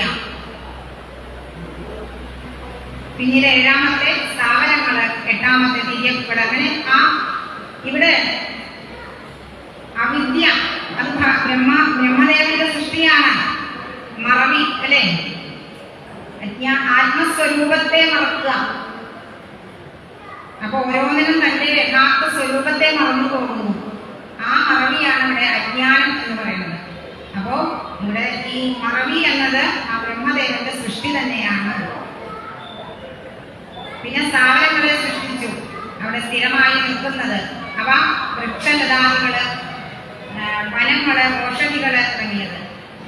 അവയൊക്കെ എങ്ങനെയാണ്? ആഹാരം മുകളിലേക്ക് വലിച്ചെടുക്കുന്നു. ഇതിന് പുൽസ്രോതസ്സുകൾ എന്ന് പറയുന്നു, അല്ലെ. ചെടിക്കൊക്കെ നമ്മൾ മുഴുവൻ വെള്ളം കൊണ്ട് ഒഴിക്കണം, അല്ല, താഴെയാണ് ഒഴിക്കുന്നത്. പിന്നീട് തിര്യക്കുകളെ സൃഷ്ടിച്ചു, 28 തരം. അതിലെ മനുഷ്യനെ ഒഴികെയുള്ള ജീവജാലങ്ങളൊക്കെ. അതായത് അവർക്ക് ഇപ്പൊ സംഭവിക്കുന്നത് മാത്രമേ അറിയാൻ പറ്റുള്ളൂ, നാളെ കുറിച്ചൊന്നും അവർക്ക് അറിയില്ല. അങ്ങനെയുള്ളത്. അതിലെ ഒറ്റക്കുളമ്പുള്ളത്, ഇരട്ടക്കുളമ്പുള്ളത്, നഖങ്ങളുള്ളത്. അവിടെ ആ മനുഷ്യന്റെ പ്രത്യേകതയും പറഞ്ഞു. എന്താണ്? താഴേക്ക് ആഹാരം പോകുന്നത്, അല്ലെ. അത് മനുഷ്യര്, ദേവന്മാര്, അസുരന്മാര് തുടങ്ങിയവരൊക്കെ. അവർക്ക് എന്താണ്? രജോഗുണം കൂടും. രജോധിക കർമ്മവര സുഖേജ ദുഃഖേജ സുഖമാനിയ. എന്താണ്? രജോഗുണം കൂടും, കാമ്യകർമ്മ തൽപരരാണ് മനുഷ്യര്. പിന്നെയോ ദുഃഖത്തെ സുഖമായി തെറ്റിദ്ധരിക്കുന്നതാണ് ആ 10ാമത്തെ വിഭാഗം. ഇതൊക്കെ എന്താണ്? വൈകൃത സൃഷ്ടികളാണ് എന്ന് പറഞ്ഞു. പിന്നെയും ധ്യാനിച്ചിരിക്കുന്ന ആ ബ്രഹ്മദേവന്റെ മനസ്സിൽ നിന്നും സനകൻ, സനന്ദൻ, സനാതനൻ, സനൽകുമാരൻ തുടങ്ങിയ ആ സനകാദികൾ ഉണ്ടായി. അവരോട് ബ്രഹ്മാവ് പ്രജാസൃഷ്ടി ചെയ്യാനായിട്ട് പറഞ്ഞു. പക്ഷെ അവരൊക്കെ നൈഷ്ഠിക ബ്രഹ്മചാരികളായിട്ട് മാറാണ് ഉണ്ടായത്. അപ്പോൾ തന്റെ നിർദ്ദേശം ആ സനകാദികൾ അനുസരിക്കാതെ വന്നപ്പോൾ അദ്ദേഹത്തിന് കോപം വന്നു. ആ വന്ന് ഈ ഭൂമധ്യത്തിൽ വന്ന് അവിടെ നിന്നും ഒരു കുമാരൻ ഉണ്ടായി. അതാണ് അവിടെ ആ ജനിച്ചപ്പോ തന്നെ ഈ കുട്ടി അവിടെ എന്താണ് ചെയ്യേണ്ട പ്രവൃത്തികൾ എന്താണ്, ഞാൻ എന്താ ചെയ്യേണ്ടത് എന്ന് പറഞ്ഞ് കരഞ്ഞുകൊണ്ടാണ് വരുന്നത്. അവിടെ പറഞ്ഞു രോദനാൽ രുദ്രനാമക, ആ രോദനം ചെയ്തുകൊണ്ട് രുദ്രൻ എന്ന പേരുണ്ടായി. പിന്നീട് ബ്രഹ്മദേവൻ അവിടെ രുദ്രന് 11 നാമങ്ങൾ കൊടുത്തു. ആകാശം, ഹൃദയം, ഇന്ദ്രിയം, ആകാശം, വായു, അഗ്നി, ഭൂമി, സൂര്യൻ, ജലം, ചന്ദ്രൻ ഇങ്ങനെ തുടങ്ങിയിട്ടുള്ള സ്ഥാനങ്ങൾ കൊടുത്തു. അവർക്കൊക്കെ 11 നാമങ്ങൾ കൊടുത്തു. ഏകാംശ രുദ്രന്മാര് ആരാണ്? മനു, മഞ്ഞൂർ, മഹിനസ, മഹാൻ, ശിവൻ, ഋതധ്വജൻ, ഉഗ്രതേജസ്, ഭവൻകാരൻ തുടങ്ങിയിട്ടുണ്ട്. അവർക്കൊക്കെ 11 രുദ്രാണികളെയും കൊടുത്തു. ധീ, വൃത്തി, ഉശന, ഉമാസ, നീൽ, സർപ്പിൽ, ഇലാംബിക അങ്ങനെ തുടങ്ങിയിട്ടുള്ള 11 രുദ്രാണിമാരെയും അവിടെ കൊടുത്തു. രുദ്രൻ സൃഷ്ടി ആരംഭിച്ചു. തനിക്ക് തുല്യനായിട്ടുള്ള രുദ്രമൂർത്തികളെ സൃഷ്ടിച്ച സമയത്ത് അവരെ കണ്ട് പേടിച്ചു പോയി ബ്രഹ്മാവ്. ബ്രഹ്മാവ് നിർത്തുന്നത് മതി, സൃഷ്ടി നിർത്താൻ പറഞ്ഞു. ഇനി ബാക്കി തപസ് ചെയ്തു വന്നിട്ട് ചെയ്താൽ മതി എന്ന് പറഞ്ഞു. അങ്ങനെ അവര് വനത്തിലേക്ക് പോയി.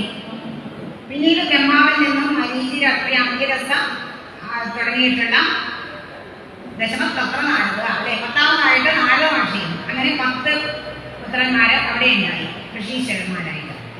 ഈ ബ്രഹ്മാവിന്റെ മുഖപത്മത്തിൽ നിന്നും സരസ്വതി ഉണ്ടായി. ആ സരസ്വതിയുടെ സൗന്ദര്യത്തിൽ ബ്രഹ്മാവ് തന്നെ മോഹിച്ചു പോയി എന്നാണ്.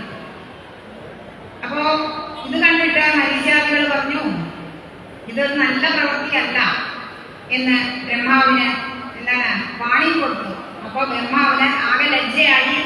അപ്പൊ ബ്രഹ്മാവ് തന്റെ ശരീരത്തെ ഉപേക്ഷിച്ചു, ഭഗവാനെ ധ്യാനിച്ച് ശുദ്ധമായ വേറൊരു ശരീരം സ്വീകരിച്ചു. പിന്നീട് ബ്രഹ്മാവിന്റെ മുഖത്തു നിന്നും വേദങ്ങളുണ്ടായി. അങ്ങനെ അനവധി സൃഷ്ടിയൊക്കെ നടത്തി. അവിടെ സൃഷ്ടി ഇത്രയൊക്കെ നടത്തിയിട്ടും ആ സൃഷ്ടിവർഗം വർദ്ധിക്കാത്തതിന് വളരെയധികം ദുഃഖം. അപ്പൊ എന്തായി? ബ്രഹ്മാവ് എന്ത് വിചാരിച്ചു? ഒന്നായ ഞാൻ രണ്ടാവട്ടെ എന്ന് സങ്കല്പിച്ചു. ഏകോഹം വിധാസ്യാം എന്നവിടെ സങ്കല്പിക്കുകയാണ്. അതോടുകൂടി അവിടെ തന്റെ ശരീരം രണ്ടായി, ഒന്ന് പുരുഷനും ഒരു സ്ത്രീയുമായി മാറി. സ്വയംഭൂമനവും ശതരൂപാധിയും അവരെ വിവാഹം കഴിച്ച് ആ സൃഷ്ടി വർദ്ധിപ്പിക്കാനായിട്ട് ആവശ്യപ്പെട്ടു. അവരുടെ ആ ഒരു വംശ പരമ്പരയാണ് ഇപ്പോൾ നമ്മളൊക്കെ അടങ്ങുന്ന മനുഷ്യര് എന്ന് പറയും. പിന്നീട് ഈ സൃഷ്ടി എവിടെ നടത്തുക? അറിഞ്ഞില്ലേ? സൃഷ്ടി നടത്തേണ്ടത് എവിടെയാണ്? ഭൂമിയിലാണ്. അപ്പോ ഭൂമിയെ നോക്കുമ്പോ ഇവിടെ ഭൂമിയെ കാണാനില്ല. അപ്പോഴോ ആ ഭൂമിയെ കാണാതായ സമയത്ത് ഭൂമിയെ സ്വസ്ഥാനത്ത് കണ്ടില്ല. ബ്രഹ്മാവ് ആകെ വിഷമിച്ചു. അങ്ങനെ കുറച്ചു നേരം അവിടെ ഭഗവാനെ ചിന്തിച്ചിരുന്നു. അപ്പോഴാ ആ ബ്രഹ്മദേവന്റെ നാസികയിൽ നിന്ന് ഒരു പെരുവിരൽ വലിപ്പത്തിലുള്ള ഒരു വരാഹ ശിശു, അല്ലെ,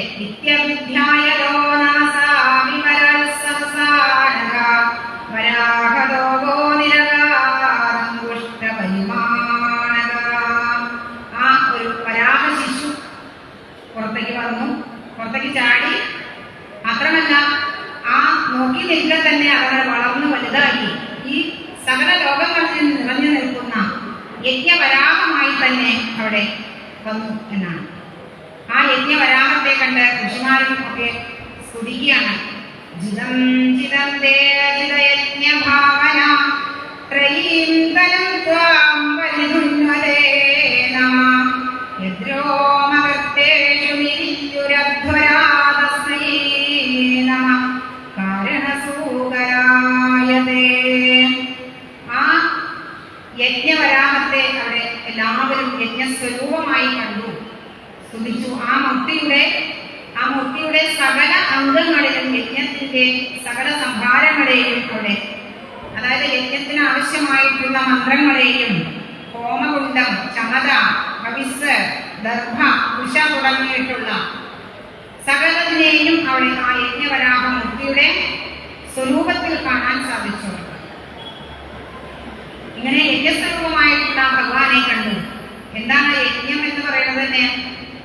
അല്ലെ, തനിക്ക് വേണ്ടിയല്ലാതെ ഈ സകല ലോകങ്ങൾക്ക് വേണ്ടിയും ശാന്തി ഉണ്ടാവാൻ വേണ്ടി ചെയ്യുന്ന പ്രവൃത്തിയാണ് യജ്ഞം. അല്ലെ, അപ്പോ അല്ലെ നമ്മളിപ്പോ ഇവിടെ ചെയ്യുന്നത് ഒരു സപ്താഹ യജ്ഞമാണ്. എന്ന് വെച്ചാൽ ഇത് കേൾക്കുന്നവർക്ക് മാത്രമാണോ ഇതിന്റെ ഗുണം കിട്ടുന്നത്? അല്ല, എല്ലാവർക്കും, അല്ലേ, കേട്ടവർക്കും കേൾക്കാത്തവർക്കും ഈ നാട്ടിലുള്ള എല്ലാ ആളുകൾക്കും അതിൻ്റെതായിട്ടുള്ള ഐശ്വര്യവും ശാന്തിയും സമാധാനവും ഒക്കെ ഇതിൽ നിന്നും ഉണ്ടാകുന്ന ഒരു പദ്ധതി ആയതുകൊണ്ടാണ് ഇതിനെ സപ്താഹ യജ്ഞം എന്നൊക്കെ പറയുന്നത്. അങ്ങനെയുള്ള ആ യജ്ഞവരാഹമൂർത്തിയെ ഇവിടെ വിദ്യാസ്വരൂപമായിട്ട് സകല ഋഷിമാരും സ്തുതിക്കുന്നു. നമോ നമസ്തേ ദ്രവ്യായ സർവപ്രദവേ ക്രിയാത്മനെ വൈരാഗ്യമത്യാത്മജയാനുഭാവിതജ്ഞാനായ വിദ്യാഗുരവേ നമോ നമഃ. അങ്ങനെ സ്തുതിച്ചു. അതിനുശേഷം അവിടെ ആ ഭഗവാനായിരിക്കുന്ന ആ വരാഹമൂർത്തി ഭൂമിയെ അവിടെ സ്വസ്ഥാനത്ത് കൊണ്ടുവന്ന് വെച്ച്, അല്ലേ, അതായത് ഭൂമി ജലത്തിൽ മറഞ്ഞു പോയിരുന്നു എന്ന് പറഞ്ഞിട്ടാണല്ലോ എടുത്തത്. അപ്പോ സമുദ്രത്തിലേക്ക് ചാടി ആ ഭൂമിയെ സ്വസ്ഥാനത്ത് കൊണ്ടുവന്ന് വെച്ചു. അതിനുശേഷം അവിടെ തന്റെ തേറ്റകളിൽ കുപ്പിയെടുത്ത് ആ ജലത്തിന് മുകളിൽ കൊണ്ടുവരുന്ന സമയത്ത് അവിടെ ആ ജയവിജയന്മാരുടെ ജന്മമായിട്ടുള്ള ഹിരണ്യാക്ഷൻ ഭഗവാനെ എതിർക്കുകയാണ്. അങ്ങനെ വരാഹമൂർത്തിയായിരിക്കുന്ന ഭഗവാൻ ഭൂമിയെ ജലോവിതത്തിൽ കൊണ്ടുവന്ന ആ സ്ഥാനത്ത് ഉറപ്പിച്ചു. അതിനുശേഷം അവിടെ ഹിരണ്യാക്ഷനുമായിട്ട് യുദ്ധം ചെയ്ത് ഹിരണ്യാക്ഷനെ വധിച്ചു എന്ന് പറഞ്ഞു. ഇതൊക്കെ കേട്ടപ്പോ അവിടെ വിദുരർ പറഞ്ഞു, ഹിരണ്യാക്ഷൻ ആരാണ്? ഹിരണ്യാക്ഷന്റെ കഥ ഒന്ന് വിസ്തരിച്ച് പറയണമെന്ന് പറയുമ്പോഴാണ് അവിടെ ദിതി കശ്യപ സംവാദത്തിലൂടെ ഹിരണ്യാക്ഷൻ കഥ ഇവിടെ പറയാണ്. പ്രജേതസിന്റെ പുത്രനായിരിക്കുന്ന ദക്ഷന്റെ മക്കളിൽ അതിഥി ദിതി തുടങ്ങിയ 13 കന്യകമാരെ മരീചി മഹർഷിയുടെ പുത്രനായിട്ടുള്ള അവിടെ കശ്യപ പ്രജാപതിക്കാണ് വിവാഹം കഴിച്ചു കൊടുത്തത്. അതിൽ അതിഥിയുടെ പുത്രന്മാരായി ധാരാളം ദേവന്മാരുണ്ടായി. സന്ധ്യാസമയത്ത്, അല്ലേ, സന്ധ്യാസമയത്ത് എന്താ നമ്മളൊക്കെ ചെയ്യാം? സീരിയല് കാണും, അല്ലേ? 6 മണി മുതൽ രാത്രി 10 മണി വരെ സീരിയലാണ്. അന്തരാണ് അവിടെ ഇരിക്കണേ. നമ്മളൊന്നല്ല, അവള് ഭാഗവതമൊക്കെ കേൾക്കണ ആൾക്കാരാ, അല്ലേ? സീരിയൽ ഓക്കെ. സന്ധ്യാസമയത്ത് ദിതി കശ്യപനെ അടുത്ത് പോയിട്ട് പറയാണ്, തന്റെ വിഷമങ്ങൾ പറയാണ്. എന്താണ്? എല്ലാവർക്കും സന്താനങ്ങളുണ്ടായി, ഞാൻ മാത്രം ഭാഗ്യമില്ലാത്തവളാണ്, എനിക്ക് മാത്രം ആ ഒരു ഭാഗ്യം ഉണ്ടായില്ല. അപ്പോ ഈ സന്ധ്യാസമയത്ത് തന്നെ സന്താനോത്പാദനം നടത്തണമെന്ന് വിധി അവിടെ കശ്യപനെ നിർബന്ധിക്കുകയാണ്. അദ്ദേഹം കുറെ പറഞ്ഞു, സന്ധ്യാസമയം നമശിവായ ജപിക്കാനുള്ളതാണ്, അല്ലേ? മുത്തശ്ശിമാര് പറയാറില്ലേ, കാലുമോ കഴിഞ്ഞ് ഭസ്മം കൂറിയിട്ട് പഞ്ചാക്ഷരം ജപിക്കുവോ സന്ധ്യയ്ക്ക്, അല്ലേ? അപ്പോ സന്ധ്യാസമയം മഹാദേവനെ ഭജിക്കാനുള്ളതാണ്. പക്ഷേ എന്തൊക്കെ പറഞ്ഞിട്ട്, കാരണം ആ സമയത്ത് സന്താനോത്പാദനം നടന്നാൽ അത് നല്ല പ്രവൃത്തിയല്ല. പക്ഷെ എന്തൊക്കെ പറഞ്ഞിട്ടും കാമപരവശയായിരിക്കുന്ന ദിതിയോട് പറഞ്ഞിട്ട് വല്ല കാര്യമുണ്ടോ? ഒരു കാര്യമില്ല. ദിതി അതൊന്നും കൂട്ടാക്കിയില്ല, കേൾക്കാൻ കൂട്ടാക്കിയില്ല. അവസാനം അദ്ദേഹത്തിന് ദിതിയുടെ ആഗ്രഹം സാധിപ്പിക്കേണ്ടതായി വന്നു. അദ്ദേഹം ഭഗവാനോട് പ്രാർത്ഥിച്ചുകൊണ്ട് അതൊക്കെ കഴിഞ്ഞു. അങ്ങനെ തന്റെ പ്രവൃത്തിയിൽ അദ്ദേഹം അതിനുശേഷം ആചമനം ചെയ്ത് ഭഗവാനെ സന്ധ്യാവന്ദനമൊക്കെ നടത്തി. അതിനുശേഷം ദിതിക്കും അവിടെ ഒരു പശ്ചാത്താപം ഉണ്ടാവുന്നത്. കശ്യപൻ ചെയ്യണ കണ്ടപ്പോൾ ദിതിക്കും ഒരു പശ്ചാത്താപം ഉണ്ടായി. അദ്ദേഹം ദിതി ഭർത്താവിനെ പൂജിച്ച് വേണ്ടതുപോലെ സത്സന്താനങ്ങളെ ഉണ്ടാവണം എന്ന് പ്രാർത്ഥിച്ചു ഭഗവാനോട്. പക്ഷേ ഇവിടെ കശ്യപൻ സമാധാനിപ്പിക്കുകയാണ് ദിതിയെ. എന്താണ്? ഈ സന്ധ്യാസമയത്തുണ്ടായതായതുകൊണ്ട് നിനക്കുണ്ടാകുന്ന 2 പുത്രന്മാര് ആരാണ്? അസുരന്മാരായി തീരും. പക്ഷെ എങ്കിലും ഒരു ചെറിയ സമാധാനം, അല്ലെ? വേനലിൽ ഒരു മഴ എന്നതുപോലെ ഒരു ചെറിയ സമാധാനം. എന്താണ്? ഈശ്വരഭക്തനായിരിക്കുന്ന മക്കൾ 2 അസുരന്മാരായാണെങ്കിലും അതിലൊരാളുടെ പുത്രൻ, ഒരാൾക്കുണ്ടാകുന്ന പുത്രൻ ഈശ്വരഭക്തനായിരിക്കും. അങ്ങനെയുള്ള ഒരു പുത്രനെ ലഭിക്കുമെന്ന് മനസ്സിലായപ്പോ ദിതിക്ക് കുറച്ചൊരു സന്തോഷം ഉണ്ടായി. ദിതി ദേവി എന്തായാലും അവിടെ ഗർഭിണിയായി. ആ ദിതിയുടെ ഗർഭസ്ഥ ശിശുവിന്റെ ആ ഒരു തേജസ് കൊണ്ട്, ആ പ്രഭാവം കൊണ്ട് സൂര്യചന്ദ്രന്മാർ പോലും പ്രഭയില്ലാത്തവരായിട്ടായി. കാരണം ക്രൂരന്മാരായിരിക്കുന്ന 2 പുത്രന്മാരാണ് ജനിക്കാൻ പോകുന്നത്. അത് ആ ജനനം അവിടെ താമസിപ്പിക്കുകയാണ്. ദിതി പ്രസവിക്കാതെ 100 കൊല്ലം ഈ കുട്ടികളെ ഗർഭത്തിലിട്ട് ചുമന്ന് നടന്നു. രാത്രിയും പകലും വ്യത്യാസമില്ലാണ്ടായി. യാഗാദി കർമ്മങ്ങൾ പോലും നടത്താൻ വയ്യാത്ത അവസ്ഥയായി. ദേവന്മാരെ ബ്രഹ്മാവിനോട് വന്ന് പരാതി പറയാണ്. അപ്പോൾ ബ്രഹ്മാവ് പറഞ്ഞു, ഈ ഒരു പ്രതിഭാസത്തിന്റെ കാരണം ബ്രഹ്മാവ് ദേവന്മാർക്ക് പറഞ്ഞു കൊടുത്തു. അങ്ങനെ ഒരിക്കല് ആ സനൽകുമാരന്മാര് അവരുടെ ആ ലോകസഞ്ചാരത്തിന്റെ ഇടയില് ആ ഭഗവാനെ കാണാൻ വേണ്ടി വൈകുണ്ഠത്തിലേക്ക് പോയി. ഇവര് ബ്രഹ്മാവിന്റെ പുത്രന്മാരാണ്, അല്ലേ? അപ്പൊ ആ ദിഗംബരന്മാരായിരിക്കുന്ന ഇവർക്ക് എന്നും എന്താണ് 5 വയസ്സ് പ്രായമാണ് ആ സനകാദികൾക്ക്. അവരങ്ങനെ ആ വൈകുണ്ഠത്തിലേക്ക് 5 കോട്ടകളും കടന്നു. അവിടെ ഒന്നും കാവൽക്കാരുണ്ടായിരുന്നില്ല. കാരണം 6ാമത്തെ കോട്ടയിൽ എത്തിയപ്പോഴാണ് കാവൽക്കാർ അവിടെ തടഞ്ഞത്. കാരണം എന്താണ്? അവര് വസ്ത്രം പോലും ഇല്ലാണ്ടാണ് വരുന്നത്. അപ്പൊ ഈ ദ്വാരപാലന്മാരായിട്ടുള്ള ജയവിജയന്മാരാണ് തടഞ്ഞത്. അപ്പൊ ഭഗവാന്റെ ദർശനത്തിന് തടസ്സം നേരിട്ടപ്പോൾ സനകാദികൾക്ക് അവിടെ ദേഷ്യം വന്നു. അവര് ശപിക്കുകയാണ്. അവിടെ ആ സനകാദികളുടെ ശാപം, അല്ലേ? എന്താണ്? ഭേദബുദ്ധിയുള്ള നിങ്ങള് ഈ വൈകുണ്ഠത്തിൽ താമസിക്കേണ്ടവരല്ല. നിങ്ങള് അതിന് അർഹതയില്ല. കാമക്രോധ ലോകാദികൾക്കുള്ള ഭൂലോകമാണ് നിങ്ങൾക്ക് യോജിച്ചത്. അതുകൊണ്ട് നിങ്ങൾ അവിടെ അസുരയോനിയിൽ പോയി ജനിക്കട്ടെ എന്ന് സനകാദികൾ ഈ ജയവിജയന്മാരെ ശപിച്ചു. ശാപം കഴിഞ്ഞപ്പോ അവിടേക്ക് ഭഗവാൻ വന്നു, അല്ലെ? ഈ ജയവിജയന്മാര് അവരുടെ സാമീപ്യ ജോലി മാത്രമാണ് അവർ ചെയ്തത്. പക്ഷെ അതുകൊണ്ട് പോലെ ശപിക്കേണ്ട കാര്യമൊന്നും ഉണ്ടായിരുന്നില്ല. അപ്പോ ഭഗവാന്റെ ഇച്ഛ തന്നെയാണ് ഇവിടെ സനകാദികളിലൂടെ നടപ്പിലാക്കിയത് എന്ന് അവിടെ ഭഗവാൻ സനകാദികളോട് പറഞ്ഞു. പക്ഷേ ഒരു കാര്യം കൂടി പറഞ്ഞു, നിങ്ങള് 3 തവണ ഭൂമിയിൽ ജനിക്കുമെന്നും ഓരോ തവണയും നിങ്ങളെ ആ ഭഗവാൻ തന്നെ അവതരിച്ച് നിങ്ങൾക്ക് മോക്ഷം കിട്ടും എന്നും പറഞ്ഞു. അങ്ങനെ ശാപമോക്ഷം കൊടുക്കും എന്ന് ഭഗവാൻ അവരെ അറിയിച്ചു. അതിൽ ജയവിജയന്മാരുടെ ആദ്യത്തെ ജന്മമാണ് ഇവിടെ ദിതിയുടെ ഗർഭത്തിൽ വളരുന്ന ആ 2 അസുരന്മാർ. അപ്പോൾ 3 ജന്മങ്ങൾ ഏതൊക്കെയാ? ഹിരണ്യകശിപു, ഹിരണ്യാക്ഷൻ, അല്ലേ?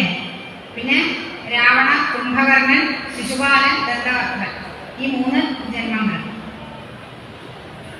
അപ്പൊ അവരുടെ ആദ്യത്തെ ജന്മമാണ് കൂടെ ഹിരണ്യാക്ഷനും ഹിരണ്യകശിപും.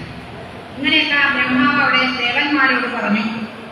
എന്തായാലും ദിതി തന്റെ ആ ഗർഭസ്ഥ ശിശുക്കളെ ഒന്ന് 3 കൊല്ലം ഗർഭത്തിൽ ചുമന്നുകൊണ്ട് നടന്നു.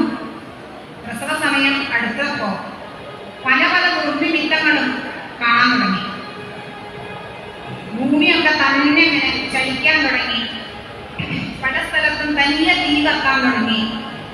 പാൽനക്ഷത്രങ്ങൾ ഉദിച്ചു. കൊടുങ്കാറ്റുണ്ടായി. വൃക്ഷങ്ങളൊക്കെ തനിയെ കടപുഴകി താഴെ വീണു. ആകെ പൊടിപടലം കൊണ്ട് അന്തരീക്ഷം ഒന്നും കാണാൻ വയ്യാത്ത അവസ്ഥ. സമുദ്രങ്ങളൊക്കെ ഇതുതന്നെ മറിയാൻ തുടങ്ങി.